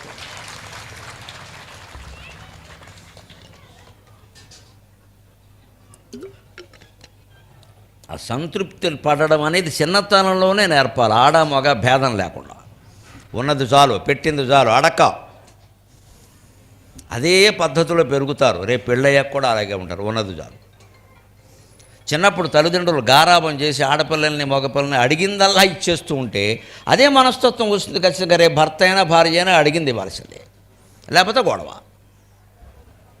ఇగో మా నాన్న నేను ఏది అడిగితే అది ఇచ్చారు, నువ్వెందుకు ఇవ్వవు అంటే ఇప్పుడు దోషం ఎవరిది? కట్టుకున్నవాడిది కాదు, ఇదే జన్మనిచ్చిన తండ్రిది. ఈయన అడిగిందల్లా ఇమ్మని ఎవరు చెప్పారు ఈయనకి? ఈ తేడా పాటించాలి ఖచ్చితంగా. అందుకే లోకం నాకం కావాలి అంటే నాకం ఎలా ఉంది? వ్యాసుడు ఏం చెప్పాడు? నిత్యతుష్టాబభూవు అన్నారు. ఎప్పుడూ సంతుష్టులే ఉంటారట దేవలోకంలో ఉండేవాళ్ళు. మాకేం అక్కర్లేదు, ఉన్నది చాలు. అందుకే అక్కడ ఎప్పుడూ పూలు వికసించే ఉంటాయి, ఎప్పుడూ పళ్ళే ఉంటాయి, ఎప్పుడూ వసంత ఋతువే ఉంటుంది. అంచేత మన లోకానికి నాకాన్ని తీసుకురావడం పెద్ద కష్టం కాదండి, మనం అనుకుంటే వస్తుంది ఖచ్చితంగా. మనం ఒక పొరపాటు భావనలో ఉంటాం, దాన్ని వ్యాసుడు భారతంలో ఖండిస్తారండి. మనుషులు ఎలా ఉంటారు అంటే కాలాన్ని బట్టి ఉంటారు అంటాం, ఇంతకంటే తప్పు మాట ఇంకోటి లేదమ్మా. కాలం ఎలా ఉంటుంది అంటే మనుషులను బట్టే ఉంటుంది ఖచ్చితంగా. అది సరైన మాట, అది వ్యాసుడు చెప్పాడు. కాలోవా కారణం రాజ్ఞక వ్యాసభారతంలో వస్తుంది, ఉద్యోగ పర్వంలో కుంతి కృష్ణ సంవాదంలో వస్తుంది ఈ మాట. కాలోవా కారణం రాజ్ఞక రాజావా కాలకారణం ఇతి తే సంశయం మాభూత్ రాజా కాలస్య కారణం. కాలం ఇలా ఉండడానికి మనుషులు కారణమా, మనుషులు ఇలా ఉండడానికి కాలం కారణమా అనే సందేహమే అవసరం లేదు అంటాడు భగవంతుడు కృష్ణ పరమాత్మ. ఏమిటి చెప్తాడంటే రాజా కాలస్య కారణం, కాలం చెడిపోవడానికి మనిషే కారణం. రాజా అంటే పరిపాలకులు అలా ఉండడానికి మనమేగా కారణం. ఓట్లేసి అనుకున్నది మనమే కదా, 2,000 3,000 పుచ్చేసుకుని రేపు మళ్ళీ పార్లమెంట్ రాగానే మనమే కదా సిద్ధమైపోయేది ఇక్కడ.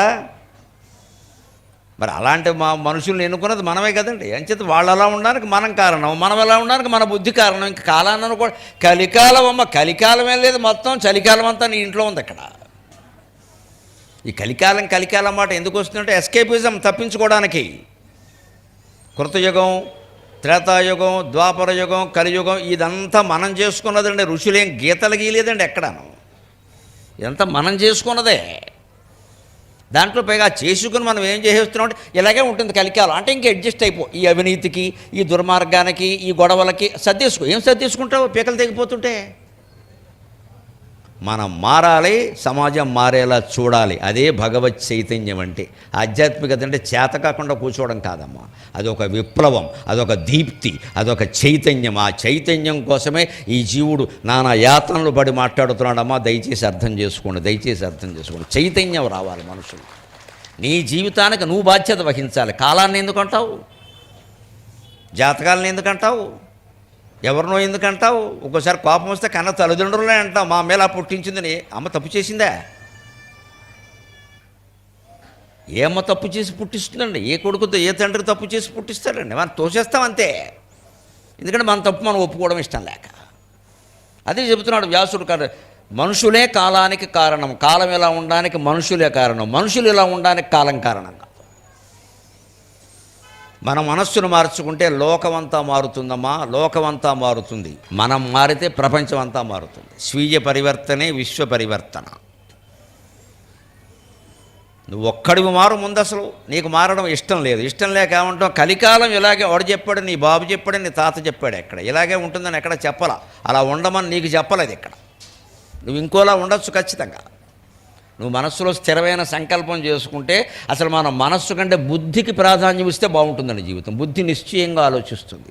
అందుకే ఏదైనా తప్పు చేసినప్పుడు గమనించండి, ఎవరన్నా మనస్సులో ఏదో అనరు, బుద్ధి లేదా అంటారు. అప్పుడు అనరు.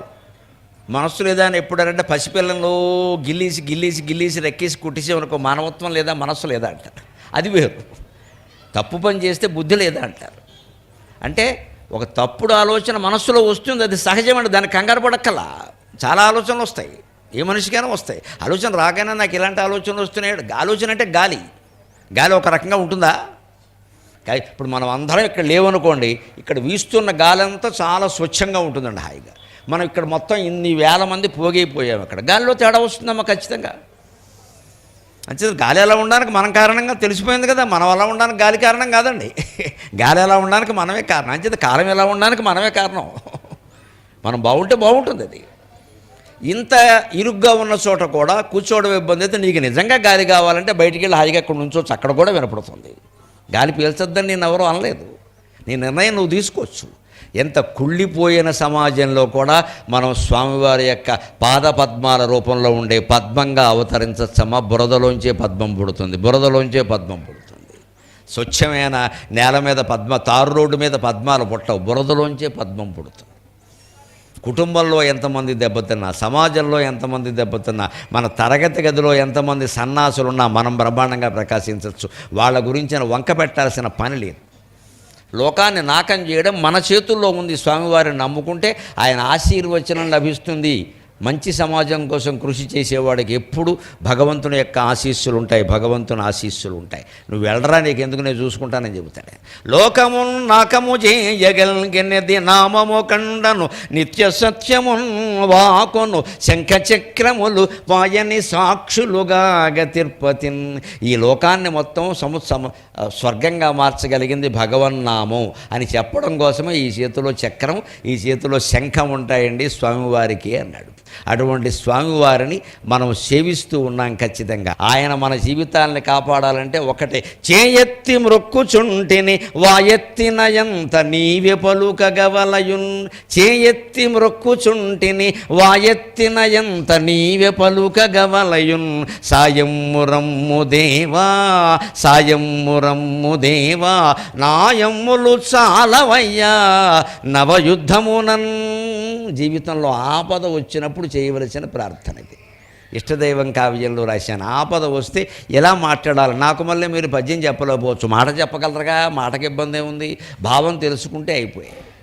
చేయెత్తి మొక్కుచుంటిని. వెంకటేశ్వర స్వామి యొక్క రూపాన్ని మీరు గమనించండి. ఈ మకర తోరణంతో కలిపితే ఎలా ఉంటుందంటే, భక్తుడు చేయెత్తి ఇలా మొక్కినట్టే ఉంటుంది ఆయన రూపం ఖచ్చితంగా. ఆ శిరస్సు ఈ మకర తోరణం కలిపితే మనం నెత్తి మీద చేతులు పెట్టి స్వామి అన్నప్పుడు ఈ శిరస్సుతో సహా ఎలా ఉంటామో, స్వామివారు మకర తోరణంతో అలాగే ఉంటారు సరిగ్గా. అంచేత ఆయనకి ఎప్పుడు స్వామికి అలా చేయెత్తే నమస్కారం చెయ్యాలి. ఆయన రూపమే అది. అంటే ఆయనలో కలిసిపోయాం మనం, అప్పుడు అయిపోయామంతే. ఇలా పెట్టామంటే నువ్వు నేను ఒకటే, సేమ్ పిచ్ అని చిన్నపిల్లలు చెప్తారు చూడండి, గిలుతారు పట్టుకొని, సేమ్ పిచ్ అంటారు. ఎందుకు ఇద్దరు ఒకటే గౌనేస్తే సేమ్ పిచ్ అని గిలుతారు. ఇప్పుడు మనం కూడా దేవుడి దగ్గరికి ఇలా అన్నామనుకో, సేమ్ పిచ్ దా అంటాడు ఆయన. సేమ్ పిచ్ అంటే నాకున్న పిచ్చే నీకేముద్దాను. మరి అదే కదండి ఆ స్వామి ఇలాగే ఉంటాడు ఆయన. చూసుకోండి, ఈ మకర తోరణం కలిపితే సరిగ్గా నెత్తిమీ చేతులు పెట్టుకుంటూ మనం ఎలా ఉంటాం. అందుకే గోవిందా అన్నప్పుడు ఇలా పెడుతూ ఉంటాము. తిరుపతిలో దర్శనానికి అరగంట ముందు నుంచి ఇలా పెట్టుకుని పోతాడు. తీరా అక్కడికి వెళ్ళాక తోసేస్తారు మొత్తం అంతే. దాని ఉద్దేశం అదే. ఇక్కడ చేయెత్తి మొక్కుచుంటిని వాయెత్తిన ఎంత నీవే పలుకగవలయన్. నేను నోరెత్తి మాట్లాడితే నా బదులుగా నువ్వే మాట్లాడాలి స్వామి అని స్వామివారిని ప్రార్థించాలమ్మా. అప్పుడు మన వాక్కు శుద్ధం అవుతుంది. ఎక్కడ వాక్ శుద్ధి ఉందో అక్కడ వాక్ సిద్ధి ఉంటుంది ఖచ్చితంగా. వాక్ సిద్ధి అంటే ఆయన ఏదంటే అది అవుతుంది. ఎప్పుడు అవుతుంది అంటే వాక్ శుద్ధి ఉంటే. ఎప్పుడు అసత్యం మాట్లాడకూడదు, సత్యం మాట్లాడడానికి భయపడకూడదు. ఒకవేళ సత్యం మాట్లాడే పరిస్థితి లేదు, మనకెందుకు ఈ గొడవ అంటే మాట్లాడకుండా ఊరుకోవాలి, కానీ అసత్యం చెప్పద్దు. ఎప్పుడు మౌనంగా ఉండడం చాలా మంచిది. మౌనంగా ఉండడం కంటే మాట్లాడడం మంచిది సందర్భాన్ని బట్టి. మాట్లాడడం కంటే సత్యం మాట్లాడడం మంచిది. సత్యం మాట్లాడడం కంటే కూడా ధర్మంతో కూడిన సత్యంతో మాట్లాడడం మంచిది. వ్యాసభారతంలోనే చెబుతాడు. నువ్వు మౌనంగానే ఉండు, మాట్లాడకు ఊరికి, కానీ ఒక్కోసారి మాట్లాడాలి కదండి. ఇంగ్లీష్లో కూడా చెబుతారు సైలెన్స్ ఈజ్ గోల్డ్ అంటారు, స్పీచ్ అట్లీస్ట్ సిల్వర్ అంటాడు. కొన్ని సందర్భాల్లో మాట్లాడకపోతే పనులు అవ్వవు. చాలా వరకు మౌనంగా ఉండడం మంచిదే, కానీ అస్తమానం మౌనంగా ఉంటే మౌనం అర్ధాంగీకారం అంటారు. ఏం మాట్లాడలేదంటే తప్పు చేసాడని మాట్లాడతారు. మాట్లాడాలి, దాని సమయం వచ్చినప్పుడు గట్టిగానే ఇవ్వాలి కాజా, మళ్ళీ లేవద్దు ఇంకా. అంచేత మాట్లాడాలి ఖచ్చితంగా. ఆ సమయం కోసం చూడాలి. కొట్టేయి దెబ్బ, మళ్ళీ లేవకుండా కొట్టేయి అంతే. మాట్లాడండి, ముందాన్ని మాట్లాడండి, తర్వాత శుభ్రం కొట్టేయి, అంటకాగిపోయేలా కొట్టేస్తాం. అంతేగాని ఊరుకోకూడదు. ఒక్కోసారి ఊరుకోవాల్సిన సందర్భాలు ఉంటాయి, చిన్న చిన్న విషయాలు ఉంటాయి, వదిలేయి, ఊరికే పట్టించుకోక. కానీ ఆగ్నేయాస్త్రాలు వాయువ్యాస్త్రాలు వస్తుంటే బ్రహ్మాస్త్రం వేసేస్తాం, తిరుగులేదు ఇంకా. అలాగే ఉండాలి జీవి పౌరుషంతో. దానికి భగవత్ సహాయం అవసరం. మన నా అమ్ములు చాలవయ్యా నవయుద్ధం అనండి. నా అమ్ము అంటే బాణం. అందుకే భీష్ముడు పడుకున్న దాన్ని అంపశయ్య అంటారు, బాణాల శయ్య అన్నమాట. నా అమ్ములు చాలవయ్యా నవయుద్ధమునని. ఈ ఆధునిక జీవితంలో మనం బతకాలి అంటే మన అస్త్రాలు సరిపోవండి ఖచ్చితంగా.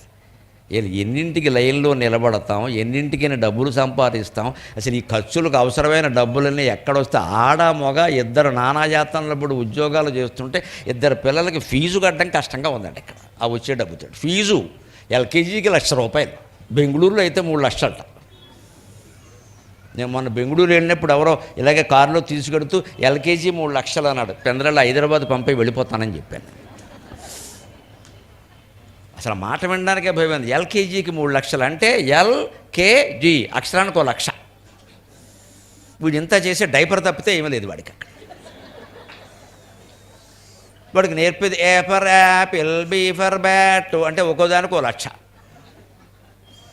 వీడి ఇంటికి వచ్చేసిన సాధించిన ఘనకార్యం ఏమిటంటే అమ్మ నాన్న అనడం మానేసి మమ్మీ డాడీ అన్నాడు అంతే. ఎందుకంటే ఏమి రాలేదు. ఇంక ఈవిడో మురిసిపోవడం ఇక్కడ, ఆయన అంతకంటే మురిసిపోవడం. ఈయన మురిసిపోతుంది, ఈవిడ ఆయన పులిసిపోతాడు. 3 లక్షలు వెళ్ళిపోయినాయి. ఇది మన బతుకులన్నీ ఇంత. హైదరాబాద్ ఏం తక్కువగా లేదమ్మా, ఇంచుమించు అంతే. అసలు బడి పేరే ఇంగ్లీష్ మీడియం కాదని ఇంగ్లీషులోనే పెడుతున్నాడు. అది ఏమిటో అర్థం కాదు. ఇది గ్రీన్ వే 2 అంటాడు. ఏ గ్రీన్ వే ఎవరికి కావాలి? ఇది తెలుగు పేర్లు, దేవుడి పేర్లు ఏం లేవండి అసలు. అది ఏమిటో అర్థం కాదు, పెట్టిన పేరు కూడా అర్థం కాదు.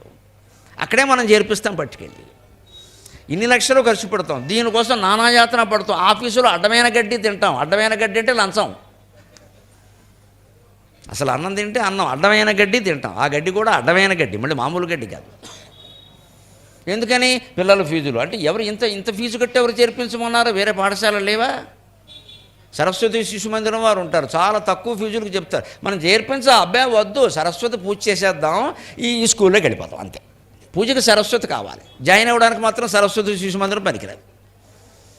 ఎందుకని వాళ్ళు తక్కువకు చెప్తారు. కుదరదు. తక్కువ చెప్తున్నా అంటే ఏదో ఉందన్నమాట. ముందు ఈ ఎక్కువ ఖరీదు ఉంటే అది చాలా గొప్పది అనే బుద్ధి మనలో మార్చుకోవాలి. అప్పుడు చాలా విప్లవం వస్తుంది మానవ జీవితంలోకి. వస్తుంది డబ్బును బట్టి కాదండి అంచనా వేయవలసింది. అందుకే మనుషులను కూడా మనం డబ్బును బట్టి అంచనా వేస్తాం. బాగా సంపాదిస్తున్నాడంటేనే మనం పిల్లనిస్తాం అంతే. వాడు చాలా మంచివాడు అంటే మంచితనం ఎందుకు పనికి వస్తుంది ఈ కాలంలో అని కాలు ఊపేస్తారంతే. ఇక్కడ మంచితనం పనికిరాదు, డబ్బులు పనికొస్తాయి. రేపు పొద్దున అమ్మాయిని తీసుకెళ్ళి వాడు అమ్మేసినా పర్వాలేదు. వాడు చాలా మంచివాడు, సంస్కారవంతుడు, కానీ ఏదో కొంచెం జీతం తక్కువైతే ఏమైందంటే మనం పంపిస్తాం. ఏమైంది? తండ్రి పంపిస్తాడు, మనం పంపిస్తాం. మన పిల్లల్ని మనం పోషించుకోలేమా? ఆడపిల్లైనా మగపిల్లడైనా. ఇప్పుడు మాత్రం పంపడం లేదా, పెద్ద ఎస్ఆర్ఎంటీ సర్వీస్ పంపిస్తున్నారు వెనకాల లారీ ఇచ్చి. తక్కువ పంపిస్తున్నారు. ఇక్కడికే అమెరికాకి పంపిస్తున్నారు, ఆవకాయ కూడాను. తప్పిందా? ఇచ్చుకుంటాం. ఏమైంది? మనిషి మంచివాడా కాదా అనేది కనుక మనం సంబంధాల్లో ఖచ్చితంగా అమ్మాయి అయినా అబ్బాయి అయినా గుణాన్ని గురించి విచారణ చేయడం అలవాటు చేస్తే ఖచ్చితంగా విడాకుల సమస్యలు ఉండవండి. ఇవాళ చాలా తీవ్రంగా ఉన్నాయి. సంబంధం చూడాలంటేనే భయంగా ఉందమ్మా. అసలు ఎన్ని అడుగుతాం, ఎన్ని తెలుసుకుంటాం, ఎవరు నిజం చెప్తారు మనకి? ఎవరు నిజం చెప్తారు?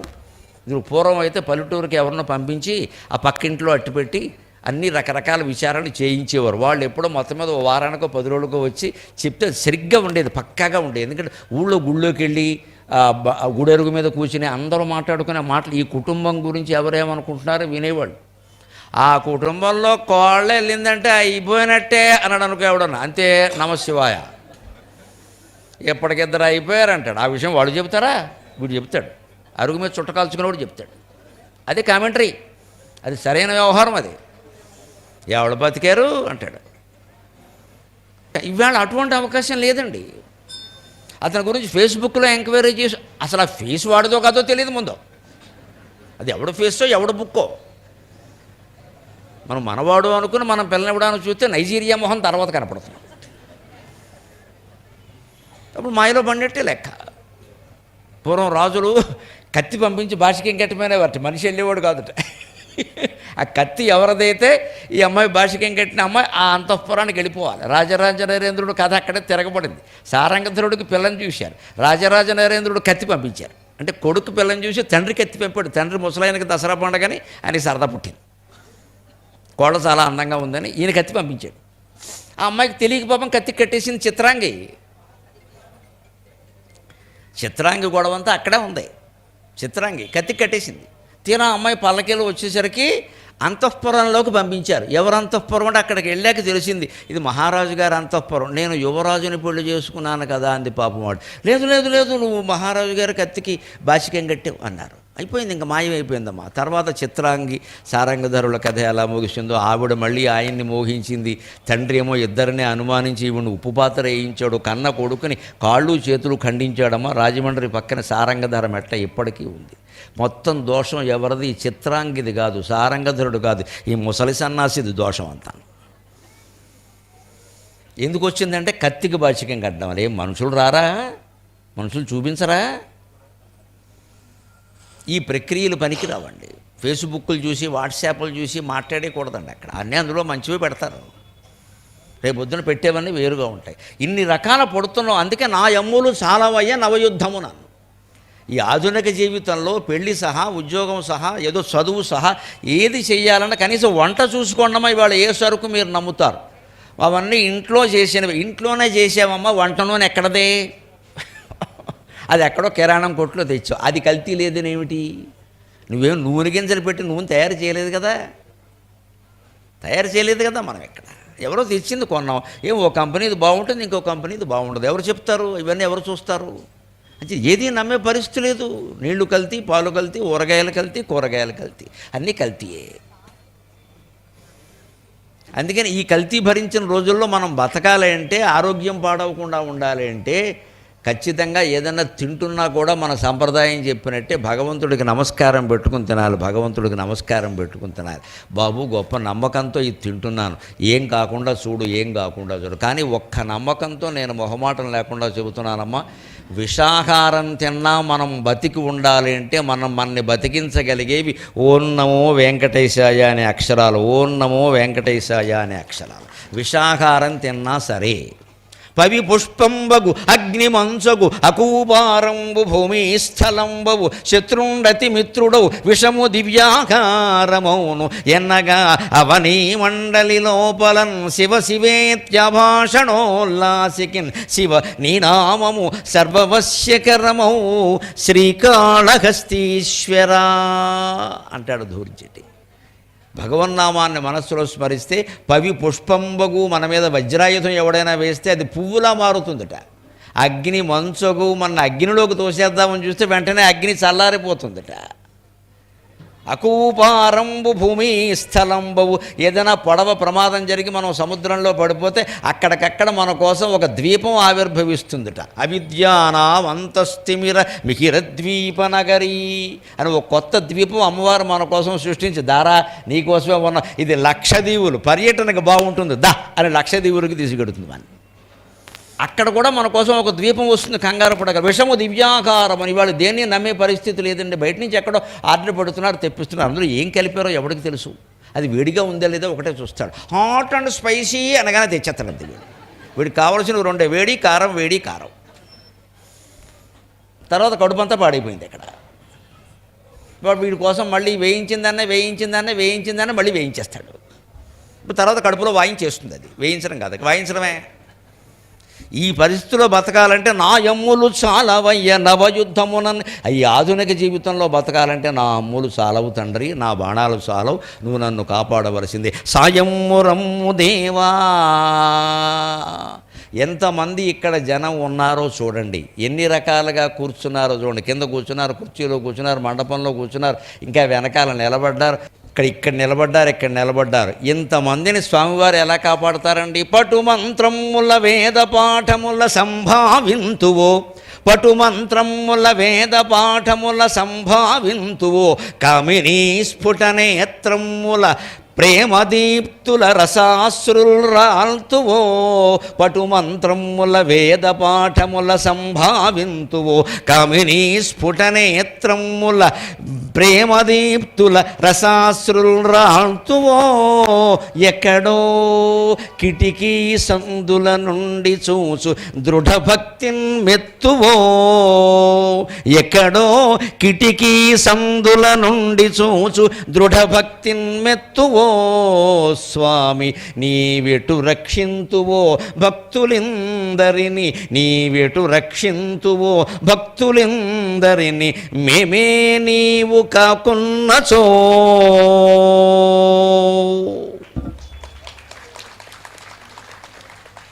ద్వైతం నుంచి విశిష్టాద్వైతం నుంచి అద్వైతానికి చేసే ప్రయాణమే ఈ పద్యం. భగవంతుడు మన ఎలా రక్షిస్తాడు అంటే, అందరినీ రక్షించడానికి భక్షించడానికి లోపల ఒక యంత్రం పెట్టేశాడు, అది మన మనస్సు. ఆయన ఏమీ పట్టించుకోవలసిన పనిలే. రక్షించిన మనస్సే, భక్షించిన మనస్సే. అందుకే శాస్త్రంలో స్పష్టంగా చెబుతారు, మన జీవ మనుష్యాణం కారణం బంధమోక్షయో. నిన్ను బంధించేది నీ మనస్సే, నిన్ను రక్షించేది నీ మనస్సే, విడదీసేది నువ్వు చూసుకో. ఆ మనస్సును ఓటు పెట్టాడు మనకి పెద్ద మరలాగా, దాని ప్రకారం నడిచిపోతూ ఉంటుంది. అబ్బాయిది నడిపిస్తుందిరా జీవితాన్ని చూసుకో. నేను ఏమన్నా వద్దన్నానా? భగవద్గీత ఉంది, చదువుకో, ప్రవచనాలు చెప్తున్నారు విను, దేవాలయాలు ఉన్నాయి దర్శించి నీ బుద్ధి మార్చుకో. ఎవడొద్దన్నాడు? మార్చుకోకపోతే నువ్వే అనుభవిస్తావు. ఎందుకంటే దేవాలయంలో ఎంత హడావుడి ఉంటుంది అంటే, అక్కడ వేద పండితులు అక్కడ ఉండి రాజాధిరాజాయ ప్రసఖ్య సాహినే నమో వయం వై శ్రవణాయ కుర్మహే సమే కామాన్ కామకామాయ మహ్యం కామేశ్వరో వై శ్రవణో దదాతు మహారాజాయ నమః అని అపూర్వమైన మంత్రపుష్పాలు చదువుతూ ఉంటారు. ఆయన వాటిని వినాలా వద్దా? వాళ్ళు ఏమనుకుంటారు అర్చకులు, మేము చదువుతున్నాం స్వామివారు వినలేదనుకుంటారు. వినాలే కదా. ఒక మామూలు మనిషి కాస్త పెద్ద మనిషి వస్తేనే కంఠం పెంచేస్తారే బ్రాహ్మలో, మరి దేవుడు వింటున్నారంటే మొత్తం అన్నీ పెంచేస్తారు. అనుమానమే లేదు ఇక్కడ. అనుమానమేడు, వాళ్ళ ఉత్సాహం వాళ్ళది. అలా దేవుడు వేదమంత్రాలు చదువుతూ ఉంటే వాళ్ళని నువ్వు గౌరవించకుండా, ప్రేమించకుండా, అభిమానించకుండా ఉండగలవా? పటుమంత్రముల వేద పాఠముల సంభావింతువో, కామినీ స్ఫుటనేత్రముల ప్రేమదీప్తుల రసాశ్రుల్ రాల్తువో. భగవంతుణ్ణి దర్శించడంలో కూడా నాకేం పక్షపాతం లేదమ్మా. భగవంతుడు మగవాళ్ళ కంటే ఆడవాళ్ళకి ఎక్కువ అనుభూతినిచ్చాడు. స్త్రీలందరికీ నమస్కారం, మీరు అదృష్టవంతులు. స్త్రీ హృదయం చాలా లలితం. తొందరగా భావోద్వేగాలకు లోనవుతారు స్త్రీలు. పురుషులు లోనవరని కాదు, పెర్సంటేజ్, శాతం. అందుకే పిల్లల్ని పెంచే బాధ్యత భగవంతుడు స్త్రీలకే అప్పగించాడు. ముందు ఓ దెబ్బేసినా మళ్ళీ తర్వాత నా చెయ్యి పడిపోను, బంగారం లాంటి పిల్లాన్ని కొట్టేశాను. మగవాడు ఓ దెబ్బ వేసాడు అనుకో, చచ్చిన బాధపడ్డ దాని గురించి వదిలేస్తాడు. కొట్టాల్సిందే, ఇంకో 2 కొడదాం అనుకున్నా, చెయ్యి ఖాళీలేక ఆగాను అనుకుంటాడు. అంత తేడా ఉంది. అదే ఆడదైతే ఏదో కోపం వచ్చి ఇలా వేసినా వెంటనే ఇలా పట్టేసుకుని అథ చెయ్యి ఉన్నది వాడిని కొట్టడానికి ఉంటుంది. అంత జాలి వచ్చేస్తుంది వెంటనే. పూర్వం మా ఇళ్లల్లో చూసేవాళ్ళం, పుస్తకాలు చదివేవారు ఆడవాళ్ళు. మా అమ్మగారు సహా, మా అత్తగారు సహా వీళ్ళందరూ పుస్తకాలు చదివేవారండి బాగా. ఎలా చదివేవారు? వంట పని తప్పదు. వాళ్ళు పుస్తకాలు ఎలా చదువుతారో వేలూరు శివరామశాస్త్రి గారు మంచి నవల్లో చెబుతాడు చోట. ఆ స్త్రీలు పుస్తకాలు చదివే విధానం ఎలా ఉంటుందంటే, వారు మడిగట్టుకుంటారట. పిల్లాన్ని పిలిచి ఆ పుస్తకం ఇలా పడేయరా అంటారట, చెయ్యరా బట్టి. మరి ముట్టుకోకూడదు కదా, ఇలా ఆ పుస్తకం ఇలా పడే అంటారు. అలా ఎత్తి అమ్మయ్య అని ఇలా పట్టుకుని ఇలా చదువుతూ ఉంటారు. అప్పుడప్పుడు నిప్పు నీరు ముట్టుకుంటారు. జాగ్రత్తగా వినండి. అప్పుడప్పుడు నిప్పు నీరు ముట్టుకుంటారు, మధ్యలో నెయ్యి నూనె ముట్టుకుంటారు, ఉప్పు కారం ముట్టుకుంటారు. ఆ నవరసాలు పుస్తకాల్లోకి వచ్చి పుస్తకాలు బాగుంటాయి. ఈ రచనలో ఏం లేదు. వేలూరు శివరామశాస్త్రి గారని తిరుపతి వెంకటకవుల శిష్యుడు, ఆయన చెబుతాడు ఆడవాళ్ళ పుస్తకాలు చదవడం గమ్మత్తుగా ఉంటుంది. అసలు ఈ మగవాళ్ళ దయవల్ల వాళ్ళకి పుస్తకాలు చదివే సమయం ఉండదు, ఇక్కడ ఒకవేళ ఉందనుకోండి ఇది పద్ధతి. ఇలా ఆ పుస్తకం ఎలా పడగరా ఏడ పొద్దు నుంచి ఆ పారాయణ అవడమే లేదు అని అవదుగా, మరి వంటలో ఎక్కడ అవుతుంది, ఇలా పడేస్తారు. చదవాలని తపన ఇలా పట్టుకుని స్తవ్యస్తవ ప్రేస్తోత్రము స్థుతి స్తోత ఏమిటో అయిపోతుంది, అది కాస్త ఉప్పేస్తారు, ఇక్కడ మాడిపోతుంది కూడాను అంటుంది. పూర్వం పైగా కట్టెల పొయ్యిలు నానాయాతనగా ఉండేది వంట. అందుకని వీళ్ళు మధ్యలో నిప్పు నూనె నీరు ముట్టుకుంటారు, నెయ్యి నూనె ముట్టుకుంటారు వేయడం కోసం, పోపు వేయాలంటూను మధ్యలో ఈ ఉప్పు కారం కూడా ముట్టుకుంటారు. ఆ ఉప్పు కారము షడ్రుచులు ఈ నవరసాలు దీనికి పట్టి ఆ పుస్తకంలో సబ్జెక్ట్ ఎలా ఉన్నా కానీ బాగానే ఉంటుంది అన్నాడు. ఇది మనం చదువు ఇంతకంటే అవకాశం లేదండి. కానీ అందుకే భగవంతుడు పురుషుల కంటే స్త్రీలకి ఒక అవకాశం మన శాస్త్రాల్లోనే ఎక్కువ ఇచ్చారమ్మా. గృహధర్మాలు సక్రమంగా నిర్వర్తిస్తూ భగవన్నామస్మరణ మానకుండా ఉంటే ఒక వేద పండితుడైన బ్రాహ్మణుడికి వేదాలన్నీ చదవడం వల్ల ఎటువంటి జ్ఞానం ఉందో, గృహధర్మాలు నిర్వర్తించిన అతని భార్యకు కూడా అటువంటి జ్ఞానమే భగవంతుడు ఇస్తాడు, సందేహం ఏమీ లేదండి. ఇది బ్రాహ్మణులకు కాదు, అన్ని వర్ణాల వారికి వర్తిస్తుంది. ఏ ఇంట్లోనైనా స్త్రీలే కదా గృహధర్మం నిర్వర్తించేది ఎక్కువ. పనులు తప్పవు, ఆ మొగాడు తప్పించుకుంటాడు, ఆడాళ్ళు ఎక్కడ తప్పించుకుంటారు. అందుకే ఇక్కడ కవి ఏమంటున్నాడంటే కామినీ స్ఫుటనేత్రముల ప్రేమదీప్తుల రసాశ్రులు రాల్తువో. కడుపులో ఉండే బాధ చెప్పుకోవడానికి కూడా మొగాడు మొహమాట పడతాడేమో కానీ ఆడాళ్ళు పడరు. స్వామివారి దగ్గరికి రాగానే 2 కడవల కన్నీరు తీసి దాంతోనే అభిషేకం చేసేస్తారు. నా బతుకు ఇలా అయిపోయింది, వచ్చింది మొదలు నిజాంపేట వచ్చింది మొదలు 2 పూట్ల గుళ్ళోకి వస్తూనే ఉన్నాను, ఏం చేస్తున్నావయ్యా పెద్ద మనిషి అని. అంతే, మరి ఇంకేమన్నా అడుగుతామండి, దేవుణ్ణే కదా అడిగేది. నా బతుకు ఇలా అయిపోయింది, ఏ రోజైనా మానేనా నేను? కట్టేసాక కూడా వచ్చి బయట నుంచి దండం పెట్టుకెళ్ళాను, ఏంటి బతుకు ఇలా అయిపోయింది, ఇలాగా చచ్చిపోతున్నావు, నువ్వు కాకపోతే ఎవడు కాపాడతాడు? ఇది కామినీ స్ఫుటనేత్రముల ప్రేమదీప్తుల రసాశ్రులు రాల్తువో. ఇటువంటి స్త్రీలు నిన్ను చూస్తూ ఉంటే వాళ్ళ స్ఫుటమైన నేత్రాల్లో ఆ ప్రేమతో చూసే చూపులు చూసి నువ్వు కరిగిపోయి రసాశ్రులు రసవంతమైన ఆనంద బాష్పాలు రాల్చి వాళ్ళని ఆశీర్వదిస్తావయ్యా, వాళ్ళని ఆశీర్వదిస్తావు, వాళ్ళ అదృష్టవంతులు. ఇంకొందరు పర్వదినాల్లో దర్శనానికి వస్తారు, వాళ్ళకి దేవుడు కనపడ్డు ఇలా మొత్తం ఊగిపోతారు, ఎక్కడ పడితే అక్కడ నుంచుంటారు, కూర్చుంటారు, ఓ వరుస నడుస్తూనే ఉంటుంది. పూజారి గారు లోపల గర్భగుడిలో చెమట పట్టేసి విసినికర కూడా లేక ఆయన బాధ ఆయన పడిపోతూనే ఉంటాడు. ఈ సందులో ఒకడ కిటికీలోంచి ఇలా చూసి అంటాడు, ఇలా పెట్టి ఆ 2 ఊసల మధ్య నుంచి 2 చేతులు జోడించి భరతనాట్య ప్రదర్శన ఒకటి చేసి అంటాడు. దానికి కూడా స్వామివారు స్పందిస్తాడు. వాడికి అదే యోగం, ఏం చేద్దాం, వాడు చూడలేదు. ఎక్కడో కిటికీ సందుల నుండి చూచు దృఢభక్తిని మెత్తువో. ఇన్ని వేల మంది ఉన్న చోట పాపం ఎలాగో అలా అతను గర్భగుడిలో దేవుడు కనిపించే కిటికీ ఓడు చూసుకుని దాని మీద కింద 2 ఇటక ముక్కలు వేసుకుని పైకెక్కి ఆ కిటికీ సందులోంచి ఎలాగో మళ్ళీ ఒక చేత్తో హాయ్ అనకుండా 2 చేతులు ఇలా జోడించి మధ్యలో 2 ఊచల మధ్య నుంచి ఇలా అన్నాడంటే నిజమైన భక్తుడు వాడేనండి, అనుమానం వెళ్ళేది. అంత శ్రమపడ్డాడు దైవ దర్శనానికి, వాడు దండం పెట్టకుండా వెళ్ళడం లేదు. ఫోన్లో ఈ చెయ్యలే పెడదా, తప్పో ఎడం చేత పెట్టకూడదా, మళ్ళీ 2 చేతులు, ఆ 2 చేతులు ఏదో రకంగా 2 ఊచల మధ్యలోంచి ఇలా దోపేసి ఇలా పెట్టి అమ్మాయి చూసావా టికెట్టుకో వెళ్ళిపోతాడు. బాధ వాడుకుందా, వాడు ఆటోని నడుపుకోవాలి, బయట రిక్షా తొక్కుకోవాలి, ఇక్కడ కూర్చుంటే నడవదు వాడికి.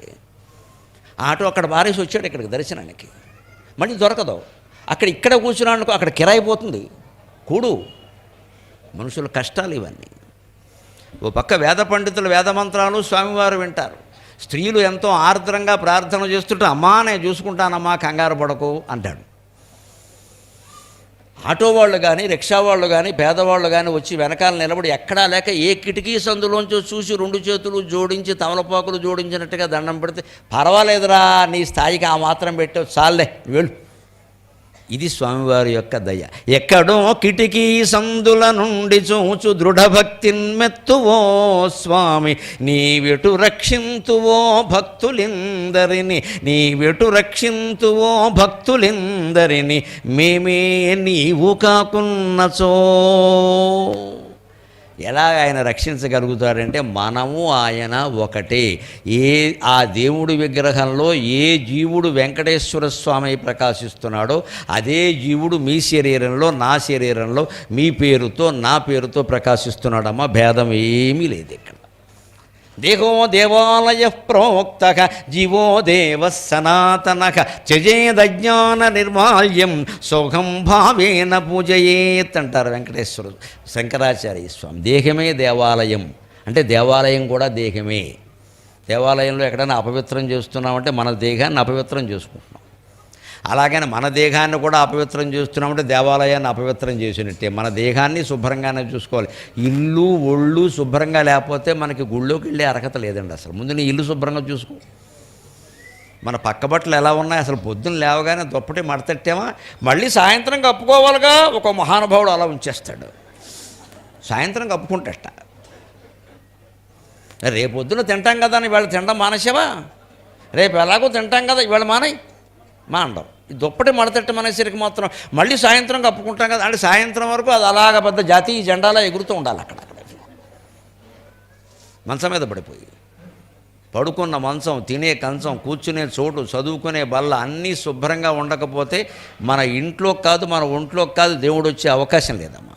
ముందు క్రమశిక్షణ. భక్తి అంటే 3 లక్షణాలు గుర్తుపెట్టుకోండి దయచేసి. మాటల్లో సత్యం ఉండాలి, చేతల్లో ధర్మం ఉండాలి, మనస్సులో భగవంతుడు ఉండాలి. అది భక్తి అంటే లెక్క. ఇందులో ఏది తప్పినా భగవంతుడు ఉండడు. మాటల్లో సత్యమే మాట్లాడాలి, లేకపోతే నోరు మూసేసుకో. నేను చెప్పనని చెప్పే అంతే, మౌనం అంతే. నాకు చెప్పడం ఇష్టం లేదు అంతే. ఎందుకు అబద్ధం ఎందుకు ఆడాలి? చేతల్లో ధర్మం ఉండాలి. ఈ రెండు ఉన్నా సరిపోదండి. సత్యధర్మాలకి శక్తి ఎక్కడ ఉంటుంది అంటే వ్యాసుడు మహాభారతంలోనే చెబుతాడు, యత సత్యం తతో ధర్మక, యతో ధర్మస్తతో కృష్ణ, యత కృష్ణస్తతో జయ అంటాడు. సత్యం ఎక్కడుందో ధర్మం ఎక్కడుంటుంది. సత్యధర్మాలు రెండు ఎక్కడుంటాయో శ్రీకృష్ణుడు ఎక్కడుంటాడు, శ్రీకృష్ణుడు ఎక్కడుంటాడో జయం అక్కడే ఉంటుంది, అనుమానమే ఉంది అన్నాడు. భగవంతుడు ఉన్న చోట జయం ఉంటుంది అనేది మనం అంగీకరిస్తాం. కానీ భగవంతుడు ఎక్కడుంటాడు?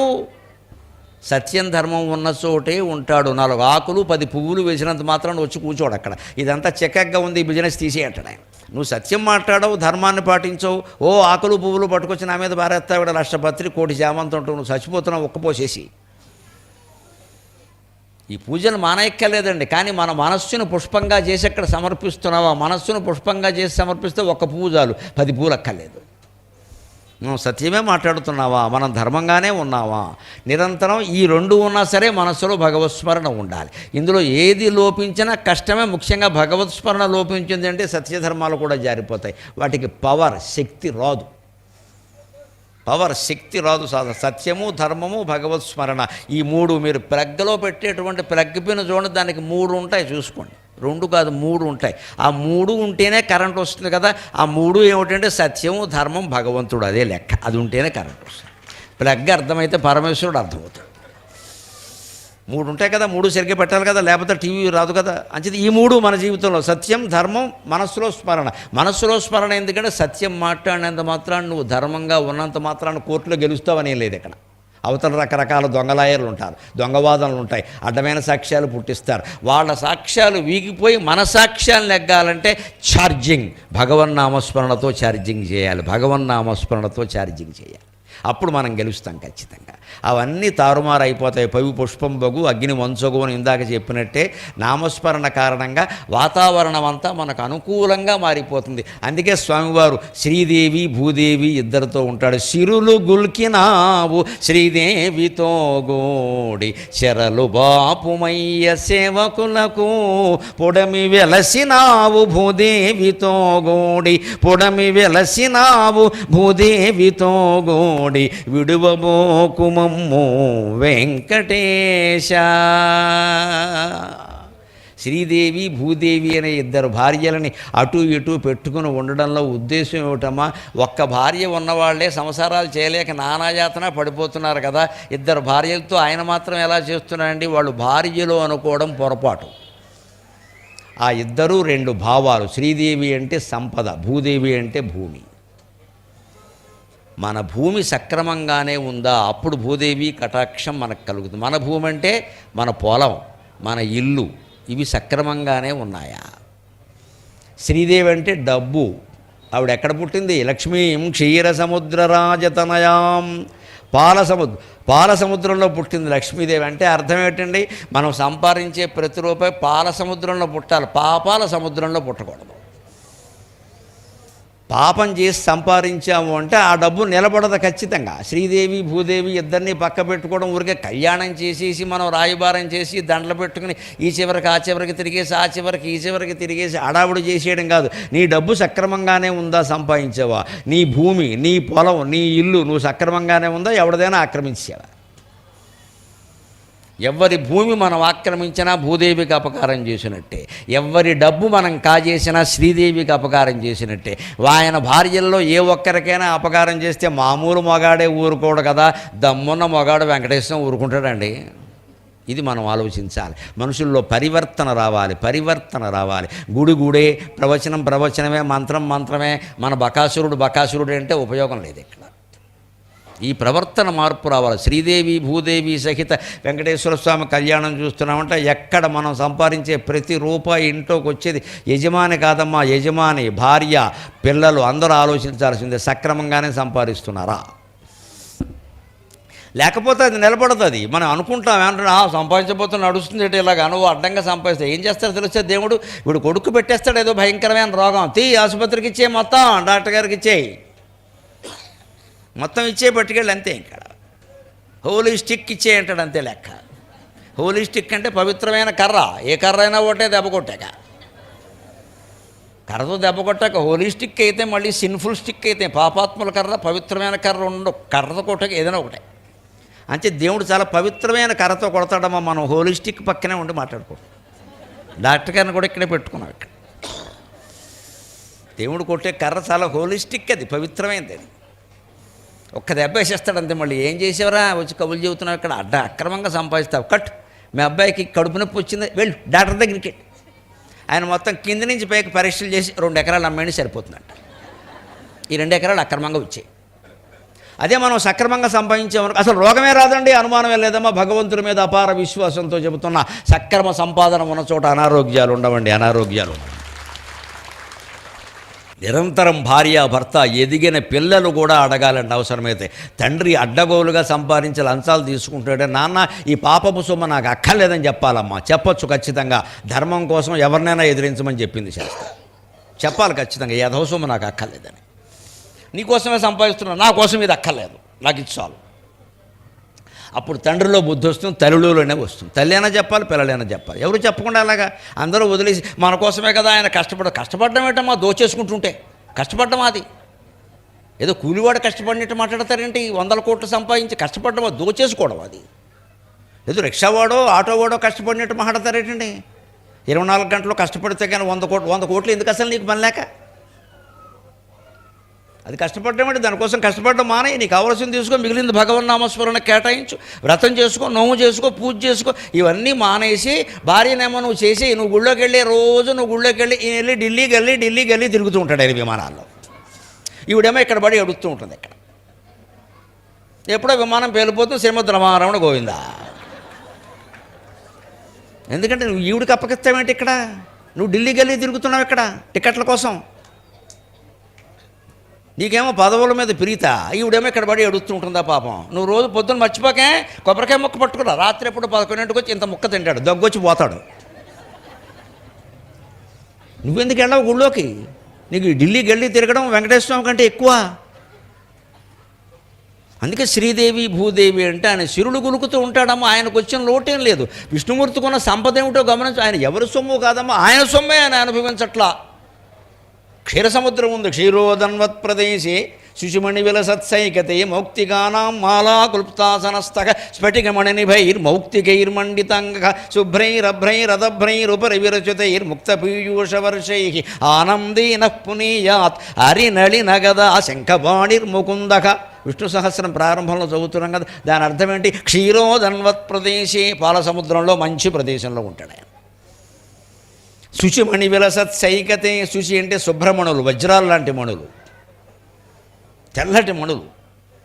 ఆ మణులతో ప్రకాశించే ఇసుక. అక్కడ ఇసుక రేణువులు ఉండవు, మణులే ఇసుక రేణువులు. వైకుంఠం అంటే అది. వైకుంఠం అంటే ఇది మణులే ఇసుక రేణువులు. వైష్ణవులు 108 పుణ్యక్షేత్రాలు భావిస్తారు మహానుభావులు. అందులో 106 ఉంటాయి. భూమండలం మీద 106 ఉన్నాయి, 2 లేవు. ఆ 2 ఏమిటంటే ఒకటి పాలసముద్రం, చివరిది వైకుంఠం. అది నువ్వు చూడలేవు ఇక్కడ, అక్కడ టికెట్ ఉండదు. అవి పైకి వెళ్ళాక చూసి 106 చూసి 108 చూసామంట. మరి ఏం చేస్తాను, లేవు కదా ఇక్కడ. అవి ఎక్కడ ఉంటాయి తెలుసా? మన హృదయం పాలసముద్రం కావాలి, అది వైకుంఠ నివాసం కావాలి ఖచ్చితంగా. ఆ 2 అక్కడ ఉంటాయి. అంటే నువ్వు 106 పుణ్యక్షేత్రాలు తిరిగినా అంతిమంగా ఇక్కడ దర్శిస్తే ఆ పాలకడలి వైకుంఠం ఇక్కడ దొరుకుతాయి. అవి అక్కడ లేవు. అవి నువ్వు అక్కడికి వెళ్ళినా దొరకవు. అవి ఇక్కడికి వచ్చేసరికి ఏమవుతుందో, తప్పు ఏమిటి, ఒప్పు ఏమిటి, మంచి ఏమిటి, చెడ్డ ఏమిటి, ఎవరిని మోసం చేశాం, ఎవరికి ఉపకారం చేసాం అన్నీ నీ హృదయం నీకు చెప్పేస్తుంది. అదే స్వామివారు అందరినీ ఎలా రక్షిస్తాడని ఇందాక చెప్పుకున్నది. మేమే నీవు కాకునొచ్చు, మనము ఆయన ఒకటే. మన మనస్సు చెబుతోంది ఇక్కడ అంతఃకరణ. అక్రమంగా సంపాదించే రోగాలు రాకపోతే ఏమవుతాయి తెలుస్తోంది ఇక్కడ. మళ్ళీ దాన్ని ఎలా సమర్థించుకుంటాం మనం? సక్రమంగా సంపాదించిన వాళ్ళకి మాత్రం రాలేదేమిటి, ఇదో వ్యాఖ్యానం ఇక్కడ క్రికెట్ కామెంటరీ లాగా. ఆ గొడవ నీకెందుకు? నువ్వు అక్రమంగా సంపాదించావా లేదా అది నీకు తెలుసా తెలియదా? ఎలా తింటున్నావు ఈ గడ్డి? అంచేత డబ్బు అక్రమంగా సంపాదిస్తే శ్రీదేవికి అవమానం, భూమి అక్రమంగా ఆక్రమిస్తే భూదేవికి అవమానం. వీరిద్దరిలో ఎవరికి అవమానం జరిగినా సామాన్యమైన పురుషుడే తన భార్యకు అవమానం జరిగితే తట్టుకోలేడే, తనకి జరిగినా తట్టుకుంటాడు. కానీ స్వామివారి ఇద్దరు భార్యల్లో ఎవరికి అవమానం జరిగినా ఆయన ఊరుకుంటాడండి. ఒక్క దెబ్బ శటకోపం పెట్టి మళ్ళీ లేవకుండా కొట్టేస్తాడు అంతే. నెత్తి మీద పాదాలు పెట్టడం కాదు, ఒక దెబ్బ కొడితే గుండు ఊడొచ్చేయాలి. మళ్ళీ తన్నినట్టు కొడతాడు ఆయన. ఏం చేసేవారు అబ్బాయి, ఎందుకు వచ్చావు గుళ్ళో? కానీ సిరులుగుల్కి నావు శ్రీదేవితో గూడి చెరలు మాన్పుమయ్య సేవకులకు. చెరలు అంటే మన చుట్టూ ఉన్న బంధాలు. ఆ బంధాలతో పరిమితమైనటువంటి అనుబంధాన్ని కొనసాగించాలి. ఎప్పుడు విపరీతంగా పెంచుకోకూడదు. మన బాధ్యతలు మనం చెయ్యాలి అంతవరకే. ఇక అది ఫలించిందా లేదా వాళ్ళ ప్రాప్తమమ్మా, మనం ఏం చేయలేం. పిల్లల్ని కన్నాం కానీ వాళ్ళ తలరాతల్ని మనం కనలేదు. ఆ సామెత అన్ని విధాలా నిజం, అనుమానం ఏం లేదు అందులో. వాళ్ళు జీవలక్షణాలు కొన్ని ఉంటాయి. వాడు సుఖమో దుఃఖమో అనుభవించడానికి పుట్టాడు. నువ్వు ఎన్ని చెప్పినా వాడు అదే చేస్తాడు. ధృతరాష్ట్రుడు చెబితే దుర్యోధనుడు విన్నాడు. గాంధారి చెప్పింది కన్న తల్లి. మరి గాంధారి చెబితే దుర్యోధనుడు వినలేదంట, విచిత్రం. ధృతరాష్ట్రుడు కూడా వినలేదండి, వీడు తక్కువడు కాదు. గాంధారి దుర్యోధనుడు కాదమ్మా. దుర్యోధనుడికి 8 ఏళ్ల వయస్సు ఉన్నప్పుడు వాడు చేస్తున్న పనులు చూసి భీముణ్ణి భోజనం పెడతానని పిలిచి విషం పెట్టడాన్ని చూసి ఆవిడ ధృతరాష్ట్రుడికి ఏం చెప్పిందంటే, వీడు శనిగొట్టు గాడిద కొడుకులో ఉన్నాడు, వీడిని బయట పారాయని చెప్పేసింది. రాజ్య బహిష్కార శిక్ష విధించు. 99 మంది కొడుకులు ఉన్నారు, ఒక్కడు లేకపోతే ఏమైంది అంటే, వాడే మారతాడు కౌన్సిలింగ్ ఇప్పిద్దాం. ఎవడిస్తాడు కౌన్సిలింగ్ వీడికి? కౌన్సిలింగ్ అంటే 4 సార్లు స్టిట్టింగు, 4 సార్లు స్టాండింగ్ అయ్యి 4,000 తీసుకుని ఈ చేంజ్ యువర్ మైండ్ సెట్. అది చేతనైతే నీ దగ్గరికి ఎందుకు రావడం? వాడు మైండ్ సెట్ వాడు మార్చుకుంటే, వాడు మైండ్ సెట్ అంతా ఈ సెట్ మీద ఉంది. అక్కడ రోజు క్లబ్లో కూర్చున్నాడు, ఇక్కడ సెట్టు. వాడు మైండ్ సెట్ ఎందుకు మారుతుందయ్యా? మరి కౌన్సిలింగ్ ఎందుకంటే వారు ఒక 5,000 సంపాదించుకోవడానికి. అదొకటి బయలుదేరింది ఈ మధ్యన, మామూలు వైద్యం కాకుండా. ఏం ఉపయోగం లేదు దానికి. వాడి జీవలక్షణం. వాడు మార్చుకోమంటే మార్చుకోగలిగితే ఎందుకు రావడం? వాడు మార్చుకోడు. ఎందుకంటే దాని ద్వారా కష్టమో సుఖమో వాడు అనుభవించాలి. అటువంటిప్పుడు తల్లి అయినా తండ్రి అయినా ఇంట్లో పెద్దలు చేయగలిగింది చేయవలసింది ఒకటే, వీలైనంత తక్కువ నష్టం కలిగేలా చూసుకోవాలి. వాడిని దూరం పెట్టాలి, డబ్బులు ఇవ్వడం మానేయాలి. వీలైనంత తక్కువ నష్టం. వీలైతే గాంధారి చెప్పినట్టే గెంటిబారేయాలి, తోసేయండి అని చెప్పింది ఆవిడ. కన్నొక తల్లి అండి. ధృతరాష్ట్రుడు చేయలేకపోయాడు. ఆవిడ చెప్పింది మొహమాటలేక, నేను కడుపున కన్నాను, నేనే చెబుతున్నాను. పనికి మాలిన వాడు వీడి వంశాన్ని నాశనం చేసేస్తాడు. 8 ఏళ్లకి ఇలా ఉన్నాడు ఉంటే రేపు పొద్దున ఆతత అయిపోతాడు, కొంపలు అంటించేస్తాడు. పంపించే. వినలేదండి ధృతరాష్ట్రుడు మాట. దుర్యోధనుడు వినలేదన్న పొరపాటు మా భారతం చదివితే అర్థమవుతుంది. గాంధార చెబితే ధృతరాష్ట్రుడు వినలేదు. ఏం మంచి మాటే కదా, వినొచ్చు కదా. వినలేదు. నువ్వు లోపలికి వెళ్ళిపో, కాస్త ఫిల్టర్ కాఫీ పెట్టాను చెడంతి మీరు. ఎందుకంటే ఇష్టం లేని మాట అలాగే ఉంటుంది ఎవరికైనా సరే. నీకు తెలియదులే చిన్నతనం అంటాడు. ఈ చిన్నతనం ఏంటి? మంచి మాట చెప్పినప్పుడు బలాదపి సుఖాదపి చ యుక్తియుక్తవచ గ్రాహ్యం అంటారు. చిన్న మంచి మాట చిన్నపిల్లాడు చెప్పినా చిలక చెప్పినా సరే వినమన్నారు. ఇంకా మంచి మాట ఏమిటి? అంచేతను ఇదే చెరలు. ఈ బంధాల పట్ల మన బాధ్యతల పట్ల ఉండవలసినంత పరిమితంగా ఉంటూ అవి మళ్ళీ మనకి కానీ వారికి కానీ చెడు చేయకుండా ఒకటే లెక్క. ఓం నమో వెంకటేశాయ. నువ్వు ఏం చెయ్యి, స్నానం చెయ్యి, బట్టలు ఉతుక్కో, బట్టలు మడత పెట్టుకో, అన్నం తిను, ఇల్లు ఊడు, ఏం చేయి, మనస్సులోంచి భగవన్నామం మరలకూడదు. అది ఒక్కటే మనని రక్షిస్తుంది. లోకమును నాకము చేయగలిగినది నామమొకండను నిత్య సత్యము. అదే మనం దృష్టిలో పెట్టుకోవాలి ఖచ్చితంగా. అప్పుడే మనం నెగ్గగలుగుతాం ఏదైనా సరే. స్వామివారి యొక్క దివ్యమంగళ విగ్రహాన్ని మీరు గమనించండి. నాబోటిగాడైతే స్వామివారి దగ్గరికి వెళ్ళినప్పుడు ఏం అడుగుతాడో తెలుసా? ఇందాక అక్కడ వెళ్ళగానే నేను స్వామివారి దగ్గర ఓ పద్యం చదువుకున్నా మనస్సులో. నా ఆలోచనలు నాకుంటా, నా దృష్టి ఎప్పుడు సమాజం మీద ఉంటుంది. స్వామి ఏమి వచింతు నీ ఎదుట, స్వామి ఏమి వచింతు నీ ఎదుట, స్వామి ఏమి వచింతు నీ ఎదుట, నీకై ఏ వాక్యాలచే ఊరటన్ క్షేమంబుంగనువాడ. సమాజంలో జరిగేటువంటివే నా మనస్సులో మెదులుతూ ఉంటాయి. ఇప్పుడు నా కుటుంబ విషయాలు కానీ, నా వ్యక్తిగత విషయాలు కానీ ఆయనకి చెప్పను. ఆ మాత్రం ఆయన చూసుకోగలడు, చూసుకుంటున్నాడమ్మా, హాయిగా ఆనందంగా ఉన్నాం, ఇబ్బందిలా. ఇక కోరవలసింది సమాజం గురించి. స్వామి ఏమి వచింతు నీ ఎదుట, ఏ వాక్యాలచే ఊరటన్ క్షేమంబుంగనువాడ, లోకమున నీకే ఉత్సవం పైన ఎంతో మహాత్మ్యముతోపజేసెదరు, లోకమున నీకే ఉత్సవం పైన ఎంతో మహాత్మ్యముతోపజేసెదరు భక్తులు. వృత్తి ధర్మంబులందు ఏమాత్రమును శ్రద్ధ చేయరు, వృత్తి ధర్మంబులందు ఏమాత్రమును శ్రద్ధ చేయరు. ఇది ఏమి భక్తియా భుక్తియా? ఇది మనం ప్రతి ఒక్కరం ఆలోచించాలి. నేను విన్నాను, చాలా సంతోషించాను. ఇక్కడ ఊరేగింపు జరిగితే తెల్లారగట్ట 4:30 వరకు మెలకుగా ఉండి మొత్తం వీధులన్నీ తిరుగుతారట. గవర్నమెంట్ ఆఫీసులో పనిచేస్తున్నాం, ₹1,00,000 జీతం తీసుకున్నాం. 5 గంటలకు వెళ్ళేవాడు ఇంకో గంట ఎక్కువ పని చేయమంటే ఓటి. మన ఉద్యోగ బాధ్యత వెంకటేశ్వర స్వామి ఊరేగింపుతో సమానమమ్మ. ఎవరేమనుకున్నా మంచిదే, నాకు సత్యం చెప్పడం అలవాటు. మన ఉద్యోగ బాధ్యత, మన వ్యవసాయ బాధ్యత, మన గృహ బాధ్యత, పిల్లల పట్ల మన బాధ్యత, భర్త పట్ల, భార్య పట్ల, సమాజం పట్ల, ఓటు హక్కు పట్ల మన బాధ్యత అంతా భగవత్ పూజతో సమానమే. ఓటు వేస్తున్నామంటే దేవుడికి వేస్తున్నామమ్మా, ఓటు మానవులకు వేయడంలా. మనం ఆ దృష్టితో వేస్తే మంచి ప్రభుత్వాలు ఏర్పడతాయి. దేవుడికి వేస్తున్నాం మనం. దేవుడు ఎవరిలో ఉన్నాడు? 30 మంది పోటీ చేశారు, 30 మందిలోనూ ఉన్నాడు, ఒక్కళ్ళో లేడు. ఇక్కడ మనం పెద్ద పెద్ద గుర్తులు చూసి గుద్దెక్కర్లేదు. ఇక్కడ ప్రచారాలు నమ్మక్కల, సిద్ధాంతాలని, నాయకుల్ని నమ్మక్కలేదమ్మా. నేను మొహమాటం లేకుండా చెబుతున్నా.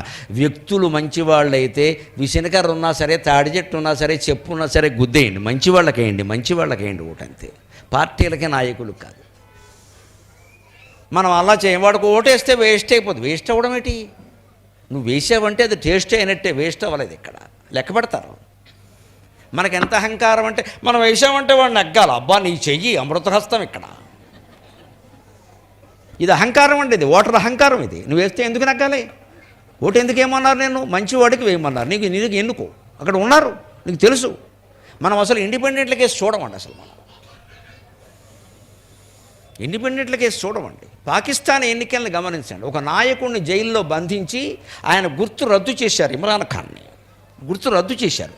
కానీ ప్రజలు 265 సీట్లు 110 సీట్లు ఎవరికి ఇచ్చారో తెలుసా? ఇమ్రాన్ ఖాన్ పార్టీకి ఇచ్చారమ్మా. వాళ్ళకి ఒకడికి చెప్పు, ఒకడికి గొడుగు, ఒకడికి కాలు, ఒకడికి వేలు గుర్తులు ఇచ్చారు. అయినా సరే వాళ్ళే అనుకున్నారు ప్రజలు. మనం అసలు ఇండిపెండెంట్ల కేసు చూడం. మనం వాడు ఎంత మంచివాడైనా సరే, ఈ మాస్టర్ ఎందుకు పోటీ చేశాడు? అనవసరంగా ఈయనకి బాగా పొగర ఎక్కువైంది అంటారు. పైగా పొగరా, వాడు సమాజాన్ని బాగు చేద్దామని చేశాడు. వాడు మనకు వెయ్యము. ఈ కొండ గుర్తు ఎవడేస్తాడో? కొండ అంటే చచ్చిపోయేటప్పుడు వాడతారు, వేయకూడదు కూడా అని, అశుభం అని వాడు గుర్తును బట్టే. ఇంకా ఆ మార్పు రావాలి. ఓటు వేయడం కూడా దైవభక్తి లాంటిది. అందుకే ఈ పద్యంలో స్పష్టంగా నేను ఏమన్నాను అంటే, స్వామి ఏమి వచింతు నీ ఎదుట, ఏ వాక్యాలచే ఊరటన్ క్షేమంబున్గనువాడ. నన్ను ఏ మాటలతో ఓదారుస్తావో, క్షేమంగా ఇంటికి పంపించవయ్యా. నా ప్రశ్నకు కాస్త జవాబు చెప్పు. ఏమిటంటే, లోకమున నీకే ఉత్సవం పైన ఎంతో మహాత్మ్యముతోపజేయుదురు. ఉత్సవాలు, ఊరేగింపులు, కళ్యాణాలు అంటే మనకి బాగా సరదా. నెల్లాళ్ళ బట్టి కలలు కంటూ ఉంటాం, వచ్చి అన్నీ చేస్తూ ఉంటాం. మనం పెళ్లి చేసుకున్న బంధం దగ్గర మాత్రం రోజు దెబ్బలాడుకుంటాం. నమశివాయ. దేవుడు కళ్యాణానికి అంత ఉత్సాహం ఉన్నప్పుడు నీ వివాహ బంధం పట్ల నీకు ఎందుకంత అంకిత భావం లేదయ్యా? అక్కలేదో, అక్కడ మనుషులేగా, మనుషులు కాదమ్మా, మనుషుల రూపంలో ఈ సృష్టి అంతా సాగిస్తున్నది శ్రీ వెంకటేశ్వర స్వామి. ఆయన స్వామివారు కానివాడు ఒక్కడు కూడా లేడు ఇక్కడ. ఆయన సర్వాంతర్యామి అంటే ఏంటి? మనం అందరం ఆయనే, మన కాపరాలు ఆయనే, మన వ్యవసాయాలు ఆయనే, మన ఉద్యోగాలు ఆయనే, సమస్తం ఆయనే. ఎక్కడ నువ్వు అధర్మం చేసినా గుళ్ళో తప్పు చేసినట్టే లెక్క. నీ ఉత్సవం అనేసరికి బ్రహ్మాండంగా చేసేస్తారు. వృత్తి ధర్మములందు ఏమాత్రమును శ్రద్ధ చేయరు. తమ ఉద్యోగ బాధ్యతలు, వ్యవసాయ బాధ్యతలు, ఇతర బాధ్యతలు ఎవ్వరూ చేయరు. దీనికి ఉద్యోగానికి సెలవు పెట్టేస్తాడు, ఏదో దీక్ష తీసుకున్నానంటాడు, మొత్తం 15 రోజులు ఎవరితోనో మాట్లాడు. నీ దీక్ష కంటే నీ ఉద్యోగ బాధ్యతే ముఖ్యం. నాకేం మొహమాటం లేదు చెప్పడానికి. ఉద్యోగ బాధ్యత, జీతం తీసుకుంటున్నాం మనం ఇక్కడ.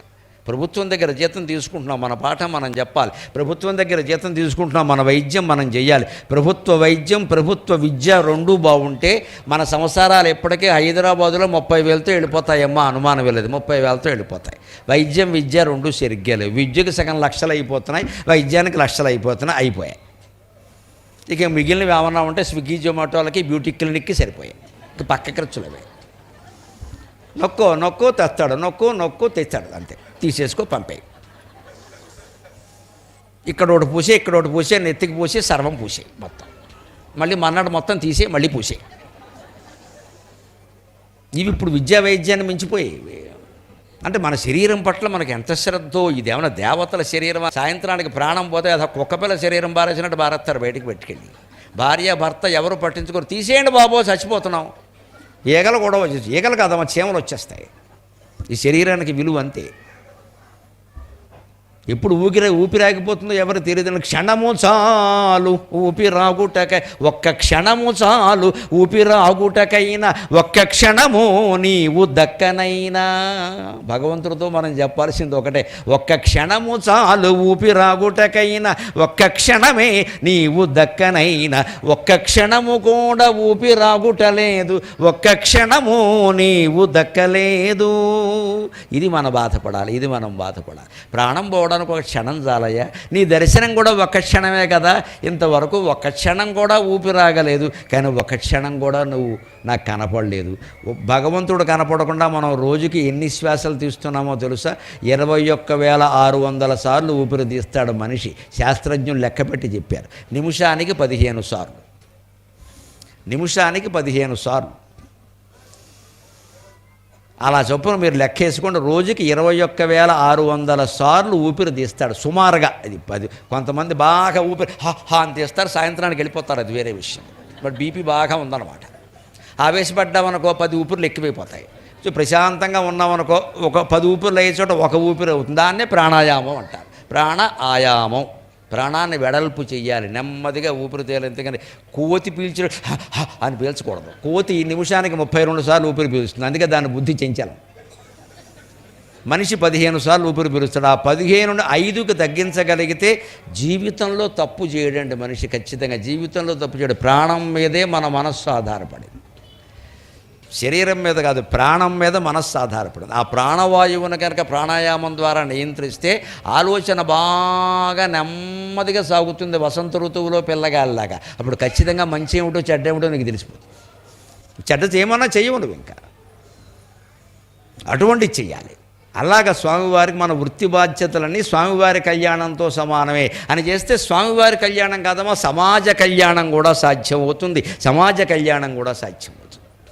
ఇంకొక మాట మీరు గమనించండి. ఇతర దేవతలకి వెంకటేశ్వర స్వామికి తేడా. ఇతర దేవతలు కూర్చుని ఉంటారు, నిలబడి ఉంటారు, పడుకుని ఉంటారు. క్షీరాబ్ధిశయన స్వామి పడుకుని ఉంటాడు. శివుడు కూర్చున్నాడో నుంచున్నాడో తెలియదు, ఎప్పుడు లింగాకారంలోనే ఉంటాడు. ఆయన కూర్చున్నాడా నుంచున్నాడా అంటే ఏమోరా నాకే తెలియదు, నీకేం చెప్పనంటాడు. అమ్మవారు ఉంటుంది శుభ్రంగా, ఇలా కాలిమి కాలేసి శ్రీమాత శ్రీ మహారాజ్ఞి శ్రీమత్సింహాసనేశ్వరి చిదగ్నికుండ సంభూత దేవకార్య సముద్యత అని ఉంటుంది.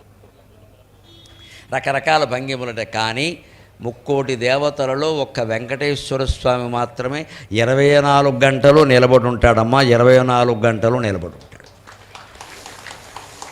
మరే దైవస్వరూపాన్ని మీరు అలా చూడండి. తిరుపతికి పక్కన ఒక ఊరుంది, అక్కడ మాత్రమే కూర్చున్న వెంకటేశ్వర స్వామి ఉంటాడు. అది ప్రత్యేకమైన క్షేత్రం.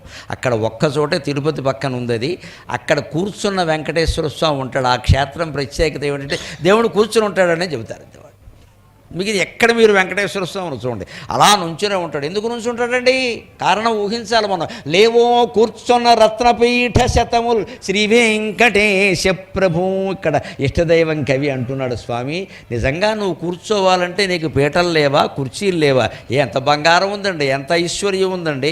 ఆయనకి ఏదైనా కూర్చోడానికి కుర్చీ కావాలంటే రాజుగారు ఈ పాటికి సాయంత్రానికి ఇంట్లో కుర్చీలన్నీ అక్కడే పెట్టేస్తారు. కావాలంటే బంగారం కుర్చీ కూడా పెట్టేస్తారు కమిటీ మెంబర్లు అందరూ కలిసి. స్వామివారికి లోటు చేస్తాం మనం. తిరుపతిలో ఏమైనా లోటు ఉంటుందా?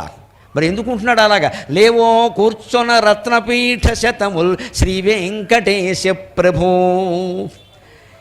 లేవో కూర్చున్న రత్నపీఠ శతముల్ శ్రీ వెంకటేశ ప్రభు. ఏ వేళన్ గజముల్ కుచేలురు ధ్రువుల్ కృష్ణల్ నిన్ను వెళ్తురో.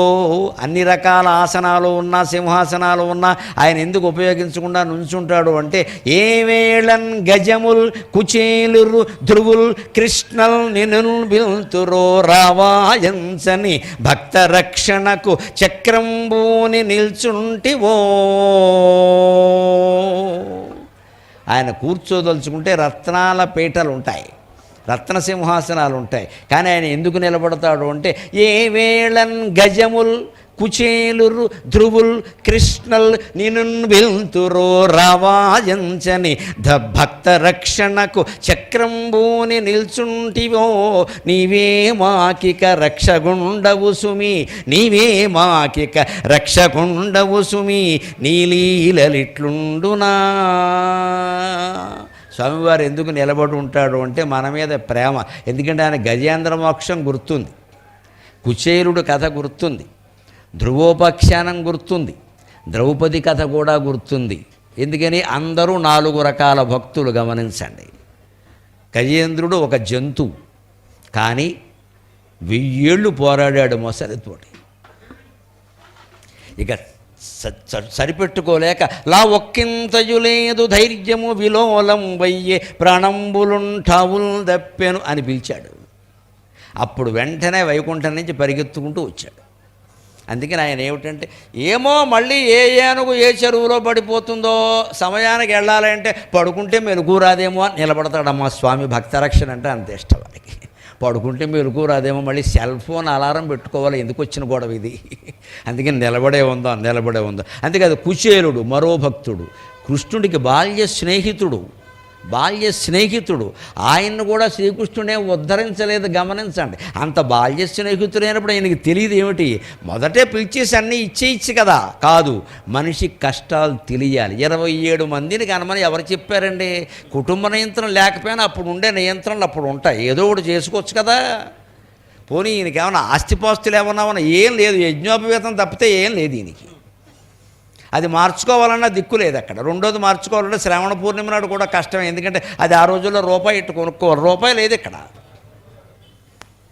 అటువంటి కుచేలుండి పెట్టుకుంటే కుష్ఠుడేం కాపాడలేదమ్మా. ఎప్పుడు కాపాడాడు? ఆయన బాధలన్నీ ఆయన తెలుసుకుని భార్య చెప్పాక, మిసెస్ వామాక్షి కుచేల ఆవిడ చెప్పిన తర్వాత అక్కడికి వచ్చాక, మళ్ళీ వచ్చాక కూడా ఏమన్నా తెచ్చావా, ఊరికే వస్తావు సంచాడించుకుంటాను అని చెప్పి పొట్టంతా వెతికేసి, ఈ నడువంతా వెతికేసి, ఎక్కడో మొక్కుపోయిన అటుకులుంటే ఆయన పెట్టడానికి మొహమాట పడుతుంటే ఆ అటుకులు 4 తిని వెళ్ళు అయిపోయింది అన్నాడు. అంతే, ఏమి ఇచ్చాడో చెప్పలా, ఏమీ ఇవ్వలేదు. ఇంత నాటకం ఎందుకు ఆడతాడండి స్వామి? కుచేలుడు దరిద్రుడు అని ఆయనకి తెలియదా? ఆయన రావాల్సిన అవసరం లేకుండా వెళ్ళి కాపాడకూడదా? మనకు ఎవరన్నా బాల్యమిత్రులు ఇబ్బందులో ఉన్నారని తెలిస్తే మనం వెళ్ళిపోతాం కదా, ఒక్కోసారి మనం ఇచ్చేస్తాం కదా, మా ఫ్రెండ్ అండి అని. పూర్వం తాము చదువుకున్న పాఠశాలలకి ఇప్పుడు విదేశాల్లో ఉండేవాళ్ళు, స్వదేశంలో ఉండేవాళ్ళు కూడా పూర్వ విద్యార్థులు కోట్లు ఇస్తున్నారండి. మహానుభావులు నిజంగా బాగు చేస్తున్నారు. వాళ్ళని ప్రశంసించాలి. వాళ్ళు చదువుకున్నది ఏదో దొంపలబడి అదేదో పాడైపోయింది, అక్కడ మరుగుదొడ్లు కూడా లేవు. వాళ్ళు ఇప్పుడు ఎక్కడో విదేశాల్లో ఉన్నారు, లేదు ఇక్కడే కొంచెం మంచి స్థానాల్లో ఉన్నారు. వాళ్ళు ఎప్పుడో పూర్వ విద్యార్థుల సమావేశం అని పెట్టుకుంటారు. అప్పుడు కాస్త తీర్మానాలు చేస్తారు, మన బడి మనం అంతా చదువుకున్నాం ఇలా ఉంది. అప్పటికప్పుడు లక్షలు ప్రకటిస్తారండి వెంటనే, అప్పటికప్పుడే. అప్పటికక్కడ 10 కోట్లు పోగైపోతాయి. అంటే అంత ఔదార్యం మనుషుల్లో ఉంది. ఏమి స్వార్థపరులు లేరండి. కలియుగం అని విచిత్ర తీర్మానాలు చేయొద్దమ్మా. మనిషిని హృదయం కదిలించేటువంటి మనిషి కావాలి, హృదయం కదిలించే మనిషి కావాలి. ఆ మాట కావాలి. కోట్లు కుమ్మరించడానికి సిద్ధంగా ఉన్నారు, మహాదాతలు ఉన్నారు. మనం ఎవరం పిసిన కోట్లు కాదు. చెప్పవలసిన వాడు చెప్పవలసిన విధంగా చెప్పడు, అడగవలసిన వాడు అడగవలసిన విధంగా అడగడు. ఏదో ప్రలోభ పెడతాడు, లేదు ఏదో బెదిరిస్తాడు. ఈ రెండూ లేకుండా, ఏమయ్యా నువ్వు చదువుకున్న పాఠశాల ఎలా ఉందో చూడు, నువ్వంత వృద్ధిలో ఉన్నావు, మీ అమ్మ లాంటిది కదా ఈ పాఠశాల, మీ అమ్మ పాత చీర కట్టుకుంటే నువ్వు చూడగలవా అంటే ఇవ్వడా అండి ఎవడైనా? ఉన్నంతలో 90% ఇచ్చేస్తాడు. అది మానవత్వం ఉండడం అంటే. కుచేలుడికి అలా ఇచ్చేయచ్చు కదా, కానీ ఈయనకి తెలియాలి కదా బాధ్యత. 27 మందిని కండమేటి, ఇంతమందిని పెట్టుకుని ఈయనే కనలేదే. ఒక్క మనిషికి 27 మంది ఎక్కడా లేరు. కృష్ణుడు లెక్క ప్రకారం ఏం చేశారంటే 8 భార్యలకి 8 × 10 సమానంగా ఇచ్చారు. మళ్ళీ ఎవరు గొడవ పెట్టుకున్నారు, 80 మంది. మళ్ళీ ఎవరు వచ్చి ఆవిడకి ఎక్కువ లేదు, అందరూ 10 8 × 10 చూసుకో, ఆధార్ కార్డు లెక్కేసుకో అంతే. ఒక్క రుక్మిణీదేవికి మాత్రం ఒక్క కుమార్తెను అదనంగా ఇచ్చాడు. పెద్ద భార్య బాగుండదని కొంచెం బోనస్ ఇచ్చాడు అంతే. మిగిలినంతా లెక్క సమానం. మళ్ళీ ఎవరు దెబ్బలాడడానికి వీల్లేదు, నాకేం పక్షపాతం లేదు, ఆల్ 10 అనడంతే, టాప్ 10 అనడంతే. మరి ఆయన చేయొచ్చు కదా, ఈయన 10 ఆగాడైనా 27కి వెళ్ళిపోయాడైనా. అసలు అంటే ఆయన ఏ ఇంగ్లీష్ మీడియం స్కూల్లో పెడితే ఓ సెక్షన్ ఆయన ఇంట్లోనే ఉన్నారు, మళ్ళీ 2వ సెక్షన్ ఎందుకు? కుచేరుడు బడి, కుచేలా ఇంగ్లీష్ మీడియం పబ్లిక్ స్కూల్ అని పెడితే ఓ సెక్షన్ ఆయనకే ఉన్నారు 27. ఇంకా పాపం ఆపాడు ఈయన, అది ఇంకా ఆపితే తెలుగు మీడియం కూడా 27 వస్తారు. మరి ఇంత చేయించాండి ఇలాగా సంసారాన్ని పాడు చేసుకుని. ఆయనకి తెలియాలి, అందుకని రప్పించాడు, చూశాడు, ఏదో ఒకటి తీసుకుని ఇచ్చాడు. ఎందుకో తెలుసా? లక్ష్మీదేవి అడుగుతుంది, తీసుకుని తింటూ ఉంటే ఎక్కువ తినకండి. ఎందుకంటే ఆవిడ బాధ, భార్య కదా, అవి మొక్కుపోయిన అటుకులు తినేస్తున్నాడు. ఇక్కడ సాయంత్రం మళ్ళీ కడుపు పట్టుకుంటాడు, వాము ఉప్పు వెయ్యాలి మళ్ళీ ఈ మనిషికి అని. తినకండి అంటే అక్కడ ఆపేసాడు ఆయన. ఎందుకని భగవంతుడు ఒక గుప్పెడు అటుకులు తిన్నాడు అంటే ఆయనకి ఆ గుప్పెట్లో ఎన్ని వేళ్ళు ఉన్నాయో అన్ని కోట్ల రూపాయలు ఇవ్వాలమ్మా, అలా వచ్చేస్తే ఖచ్చితంగా. పాపం కుచేరుడికి ఏం తెలియదు. ఆయన కాపాడిన విధానం ఏంటంటే చాలా విచిత్రంగా. అసలు పాపం కుచేరుడు వెళ్ళిపోయాడు, ఆయన పంచభక్ష పరమాణాలతో పోయిన, అంతే కదా, కాళ్ళు కడిగాడు. రుక్మిణీదేవి నీళ్లు పోసింది, ఈయన కాళ్ళు కడుగుతూ ఉంటే అష్టభార్యలు చూసి ఈయనంత గొప్పవాడో, దేవుడు కాళ్ళు కడుగుతున్నాడు స్వయంగాను, మనం ఈయన కాళ్ళు కడగడానికే మొహమాట పడిపోతున్నాం. భార్యల బయట కూడా వై ఉయ్యి అంటూనే ఇక్కడ ఈయన ఏకంగా కుచేరుడు కాళ్ళు గడిగేశాడు. ఈ బ్రాహ్మడు అంత గొప్పవాడా అని ఆశ్చర్యపోయేలా చేశాడు. కానీ రూపాయి ఇవ్వాల, కనీసం బస్సు ఛార్జీ కూడా ఇవ్వాల. తెలంగాణలో ఉంటే కుచేరుడు బస్సు ఎక్కిన డబ్బులు కట్టాలి, ఆడవాళ్ళు అయితే బస్సు ఫ్రీ. ఒక్క రూపాయి ఇవ్వలేదండి. అందుకే కుచేరుడు ఎంత సంతృప్తి ఉన్న చోట సంపద ఉందని చెబుతున్నాం కదమ్మా. దాంతోనే ముగిస్తాను నేను 5 నిమిషాల్లో సరిగ్గా. సంతృప్తి ఉంటే సంపద. కుచేరుడు వెడుతూ ఏమనుకున్నాడో తెలుసా? పాజిటివ్ థింకింగ్ అనుకూలంగా ఆలోచించాడు. శ్రీనిధి నన్ను శ్రీ విలాసముల పచరించియు ఏమియునియ్యడయ్యి, నన్ను ఎంతో గౌరవించాడు, కాళ్ళు గడిగాడు, అన్నం పెట్టాడు, 1 రూపాయి ఇవ్వలేదేమిటి అని ఆయన ఏమనుకున్నాడంటే, బహుశా ఇంతవరకు నేను పేదవాడిని కదా, నాకు ఒక్కసారిగా సంపదలు ఇస్తే నడమంత్రపు సిరి వచ్చి గర్వం పెరిగిపోతుంది, అందుకే భగవంతుడు నాకు సంపదలు ఇవ్వలేదు అనుకున్నాడు. అంతేగాని ఏమిటో పెద్దవాళ్ళు అందరూ ఇలాగే ఉంటారు. కృష్ణుడు అంటే చిన్నప్పుడు కిట్టిగాడు కాదు, కృష్ణుడు వేరే, ఏమిస్తాడో అని ఇలా అనుకోలేదండి, అపార్థం చేసుకోవాలా. నాకు ఇస్తే ఇప్పుడు నేను పేదవాడిని కదా, నడమంత్రపు సిరే కదా, మరి దీన్ని నడమంత్రపు సిరే అంటారు. ఇక్కడ నడమంత్రపు సిరి అంటే ఏముంటాయి? 3 లక్షణాలు వచ్చేస్తే వెంటనే. ప్రామాణ్య బుద్ధి స్తోత్రేషు కీటబుద్ధిర్ మనుష్యేషు దేవతా బుద్ధిరాత్మని నూతనాయాశ్రయ ఫలం. నీలకంఠ దీక్షితుడు గారు చెబుతాడు ఖచ్చితంగా. అర్ధాంతరంగా సిరిపడుతుంది ఒకటికి, వ్యాపారం వల్ల దేనివల్ల ఒకసారి లక్షలు కోట్లు వచ్చేస్తే వాడు బుద్ధి ఏమైపోతుందంటే ప్రామాణ్య బుద్ధి స్తోత్రేషు. వాడి దగ్గర డబ్బు ఉంది కదా అని పొద్దున్నే వచ్చి అందరూ పొగుడుతూ ఉంటారు. వాడు అనుకుంటాట ఆ పొగడ్తలన్నీ నిజం అనుకుంటాడు అమాయకుడు. డబ్బు బాగా పెరిగింది అందుకని వాళ్ళు పొగుడుతుంటే డబ్బు కోసం పొగుడుతున్నారు అనుకోడు. మరి మనం అలా ఉండబట్టే వాళ్ళు పొగుడుతున్నారు, రోజు వచ్చి అలాగే అనుకుంటాడు. అదో అమాయకత్వం. అంతేకాదు దేవతా బుద్ధిరాత్మని, తన్ని తానే వాడు దేవతగా భావించుకుంటాడు. ఇంక గుళ్ళోకి వెళ్ళడం కూడా మానేస్తాడు. ఇంకా నా దగ్గరికి ఎంతమంది వస్తున్నారు, నేను ఎందుకు వెళ్ళాలి? ఇంకోటి కూడా వస్తుంది, కీటబుద్ధి మనుష్యేషు. మేనమామలు, తోడళ్ళు, మేనల్లుళ్ళు, తమ్ముళ్ళు, అక్కయ్యలు అందరూ పురుగుల్లా కనపడతారు వాడికి. ఒక్కసారి పట్టేసింది కదా ఐశ్వర్యం. నూతనాయా శ్రేయ ఫలం, నడమంత్రపు శిర వస్తే ఈ మూడు వచ్చేస్తాయని చెప్పాడు. అలాగా కుచేరుడు పాపం బాధపడి నాకు ఈ మూడు వచ్చేసి నేను భగవంతుడికి దూరం అయిపోతానేమో అన్న ఉద్దేశంతో కృష్ణుడు ఇవ్వలేదు, కానీ ఆయన తలుచుకుంటే ఇవ్వలేడా అని ఓం నమో భగవతే వాసుదేవాయ, ఓం నమో భగవతే వాసుదేవాయ, ఓం నమో భగవతే వాసుదేవాయ అని ఇంటికి వెళ్ళే వరకు ఆ స్మరణ మానకుండా పెడితే ఇంటికి వెళ్ళేసరికి 5 అంతస్తుల భవనం సిద్ధంగా ఉందమ్మా. శ్రీకృష్ణానుగ్రహం వల్ల 5 అంతస్తుల భవనం సిద్ధంగా ఉంది. భార్య పట్టుచీర కట్టుకుని 7 వారాల నగలు 1 వారమే పెట్టేసుకుని మోయలేనంత బంగారంతో వచ్చేసింది ఆవిడ. స్వామివారి గరుడ సేవ నాడు గరుత్మంతుడు రేగించినట్టే వచ్చేసింది ఆవిడ. ఇక 27 మంది కూడా ఇంగ్లీష్ మీడియంలో చేరిపోయి కింద నెక్కరేసేసి పైనేమో టీషర్ట్ వేసేసి దానికి మళ్ళీ మధ్యలో బెల్ట్ పెట్టేసేసి పేక్కో తోక టై పెట్టేసేసి హౌ ఆర్ యూ డాడీ అని వేస్తున్నారు వెంటనే. All 27 are speaking in English. ఏంటంటే కుచేలా ఇంగ్లీష్ మీడియం పబ్లిక్ స్కూల్ పెట్టేశారు అక్కడ, అందరూ చేరిపోయారు మొత్తం. ఈ వైభవం అంతా చూసి కుచేలుడికి అనుమానం వచ్చి వీళ్ళు నా పిల్లలేనా ఈవిడ మా ఆవిడేనా అనుకున్నాడు. బాబు నా శీలాన్ని శంకించగజా, నేను నీ భార్యనే అని చెప్పింది. ఆ భార్య కూడా ఎంత మంచిదంటే ఇంత ఐశ్వర్యం పట్టినా అంగాస్త్రం కట్టుకుని వచ్చినటువంటి భర్తకి పాదాభివందనం చేసింది, కానీ అగౌరవించలేదమ్మా, అగౌరవించలేదు ఖచ్చితంగా. అది లక్షణం. ఇంత ఐశ్వర్యం ఆవిడికి పట్టింది కదా. ఈ బ్రాహ్మడు మాత్రం అంగాస్త్రంతోనే ఉన్నాడు. వీడేమిటి నాకు, ఎందుకంటే పూర్వం సామెత ఒకటి ఉంది, రాజుని చూసిన కళ్ళతో మొగుడుని చూస్తే మొట్టుగా ఏ బుద్ధి అయింది. రాజుని చూడకుండా ఉంటే మొగుడు బాగానే ఉంటాడు, రాజుని చూసిన కళ్ళతో చూస్తే అలాగే ఉంటుంది. మరి అంత ఐశ్వర్యం ఆవిడ పట్టే కుచేరుడు ఎలా కనపడతాడు, పనికిమాలిన వాడి కింద కనపడతాడు. కానీ ఆవిడకి అలా కనపడలా. ఈయన అక్కడికి వెళ్ళి ఆయన్ని ఆశ్రయించడం వల్లే ఇది వచ్చింది, ఆయన లేకపోతే నాకెందుకు వస్తుంది ఇది అని ఆవిడ పాదాభివందనం చేసి ఈ సంపదలన్నీ భగవంతుడు ఆశీర్వచనం వల్ల వచ్చాయంటే ఆయన ఆశ్చర్యపోయాడమ్మా. అంటే భగవంతుని యొక్క అనుగ్రహం ఎలా ఉంటుంది, ముందు పని చేసి తర్వాత మాట్లాడతాడమ్మా. భగవంతుడు అంటే ముందు పని చేసి తర్వాత మాట్లాడతాడు. ముందుకు మనకి ఇవ్వాల్సిన అనుగ్రహం ఇచ్చేస్తాడు. అది ఇచ్చాను అన్న విషయం నీకు తెలియడానికి 2 రోజులు పట్టచ్చు. నీకు తెలియపోవచ్చు ఆ విషయం, వచ్చేసింది, అది అనుగ్రహం వచ్చేసింది, కురిసింది అంతే. అందుకే ప్రత్యేకించి వెంకటేశ్వర స్వామికి ఉండే పేరేమిటి, ఒక పిలుపులో పిలిచితే పలుకుతావట, 2వ పిలుపు అవసరం లేదు. నువ్వు చెప్పావు కదరా, వచ్చేసింది, ఇంటికి వెళ్ళి చూసుకో, నువ్వు కంగారు పడుతున్నావు ఊరికే. అయిపోయింది అది, నేను చూసాము, it is recorded, the rest of the life is taken care of అంటాడు ఇంగ్లీష్లో. అయితే కానీ మనకు అర్థం కాదు కదా. అందుకని నీ జీవితం మొత్తం నేను చూసుకున్నా, నువ్వు వెళ్ళిపో, అయిపోయింది, అనుగ్రహం కురిసింది, నీకు తెలియట్లా. ఒక్కోసారి జ్ఞానం కలిగినా కూడా అజ్ఞానంలోనే ఉంటాం మనం, ఆనందం కలిగినా గ్రహించలేము మనం, భగవద్ అనుగ్రహం కలిగినా కూడా గ్రహించడం కష్టం. కలిగింది జీవితం బాగుంటుంది, కానీ మనకు నమ్మకం కలగట్ల, ఎంతవరకు ఏదో జీవితం గడిపాం కదా. ఆ అపనమ్మకాన్ని పోగొట్టుకుని కుచేరుల్లో ఆలోచించాలి. అలాగే ధ్రువుడికి మరో రకంగా దర్శనం ఇచ్చాడు ఆయన. కిర్లంపూడి దగ్గర పక్కన దివిలి అని ఉంది, అక్కడ ధ్రువక్షేత్రం అండి, అక్కడ శ్రీమన్నారాయణమూర్తి గుడి ఉంటుంది. అక్కడికి మీరు వెళ్ళి చూడండి, విగ్రహం పొడుగువాడికి పొడుగ్గా పొట్టివాడికి పొట్టికే కనపడుతుంది. పైగా అన్ని విగ్రహాలు వేరు, అక్కడ విగ్రహం వేరు. సాధారణంగా విష్ణుమూర్తి విగ్రహం, వెంకటేశ్వర స్వామి విగ్రహం ఎక్కడైనా చూడండి, ఈ చేతిలో చక్రం ఉంటుంది కుడి చేతిలో, ఈ చేతిలో శంఖం ఉంటుంది. ఎందుకంటే చక్రం కుడి చేతితో వేస్తారు, కానీ ఎడం చేయి లెఫ్ట్ హ్యాండ్ బ్యాటింగ్ ఉండదుగా, చక్రం కుడి చేతితో వేయాలి, శంఖం ఎడం చేతితో ఊదచ్చు, పర్వాలేదు. ఎందుకని ఇలా ఉంటుంది. కానీ అక్కడ శంఖం కుడి చేతిలో ఉండి చక్రం ఎడం చేతిలో ఉంటుంది ఆ క్షేత్రంలో. ఎందుకంటే 6 ఏళ్ల ధ్రువుడు అక్కడ తపస్సు చేశాడు.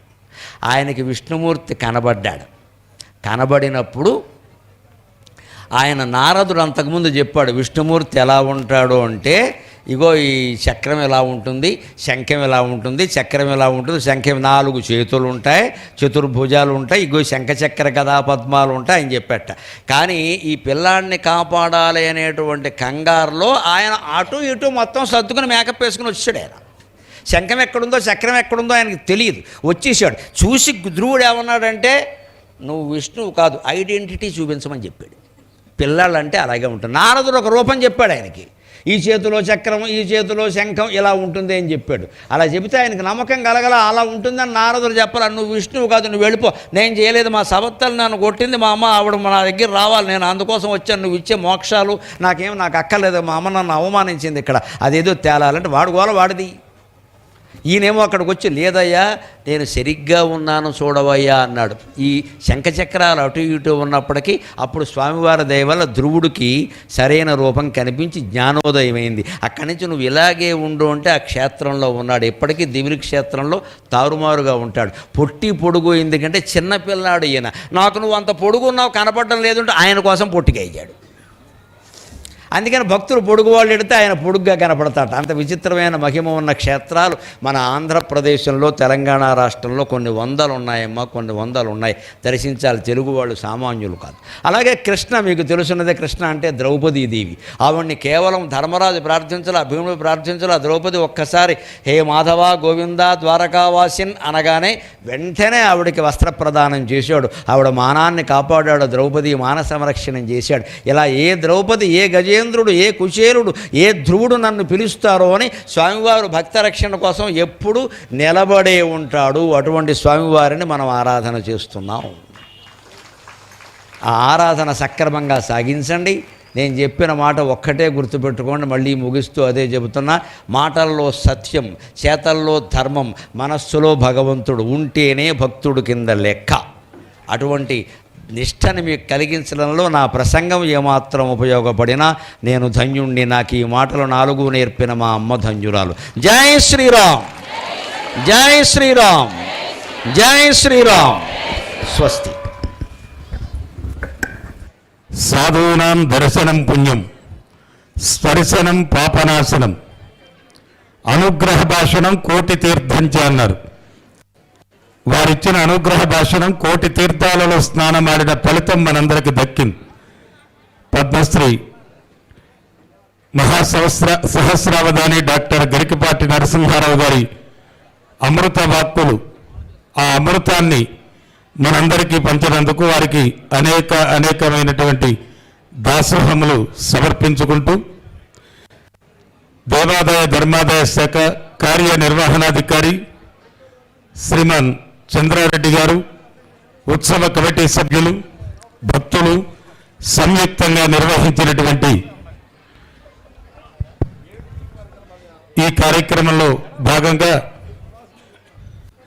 దంపతి సమేతంగా డాక్టర్ గరికపాటి నరసింహారావు గారిని సేవించుకుని సన్మానీయులకు దాసజనానికి మహిమ చూప వేంచేసిన చక్కని సురపతి నగరికి సరియవలసిన వరసపురమజ్జంబుర పరివిధ చిత్తరువులు మెరయగా అన్నట్లుగా మేము ఈ స్థానాల్లో కూర్చోమని చెబుతూనే ఉన్నాం. మీరు వింటారు, మంచివాళ్ళు. దయచేసి మేము ఈ స్థానాల్లో కూర్చోండి. పద్మశ్రీ డాక్టర్ గరికపాటి నరసింహారావు గారు అమృత వాక్కులని సేవించినటువంటి భక్తులు ధన్యులు. వారిని సన్మానించుకోవటం మన భాగ్యం. అట్టి సన్మాన కార్యక్రమాన్ని దేవాదాయ ధర్మాదాయ శాఖ కార్యనిర్వహణాధికారి శ్రీమాన్ చంద్రారెడ్డి గారు, అలాగే ఉత్సవ కమిటీ సభ్యులు వారికి చిరు సత్కారాన్ని అందించడం జరిగింది. ఈ శుభ సందర్భంలో అందరూ కరతాళన ధ్వని ద్వారా ఈ ఉత్సాహాన్ని మీరు కూర్చున్న స్థానం నుంచే చూపించండి. జై శ్రీరామ్, జై శ్రీరామ్, జై శ్రీరామ్, జై శ్రీరామ్. అయోధ్యకు వినపడాలి. జై శ్రీరామ్, జై శ్రీరామ్, జై శ్రీరామ్.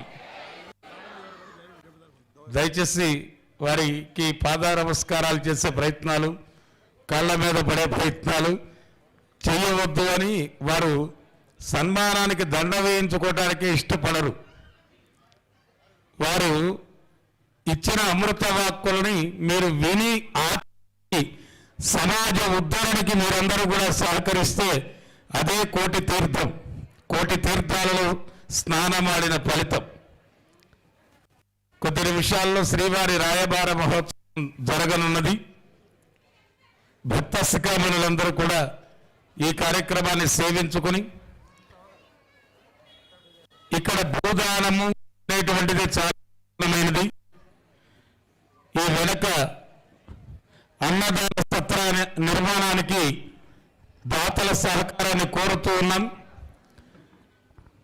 1,00,000 విరాళం ఇచ్చినటువంటి వారిని శాశ్వత శిలాఫలకం మీద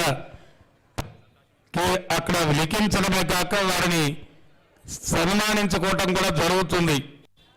భూమి నాది అనిన భూమి పక్కున నవ్వు, దానహీనును చూసి ధనము నవ్వు, కథన భీతిని చూచి కాలుడు నవ్వు, విశ్వదాభిరామ వినురవేమ. భగవంతుడి కోసం చేసే ప్రయత్నానికి మీ అందరి సహాయ సహకారాలు కావాలి.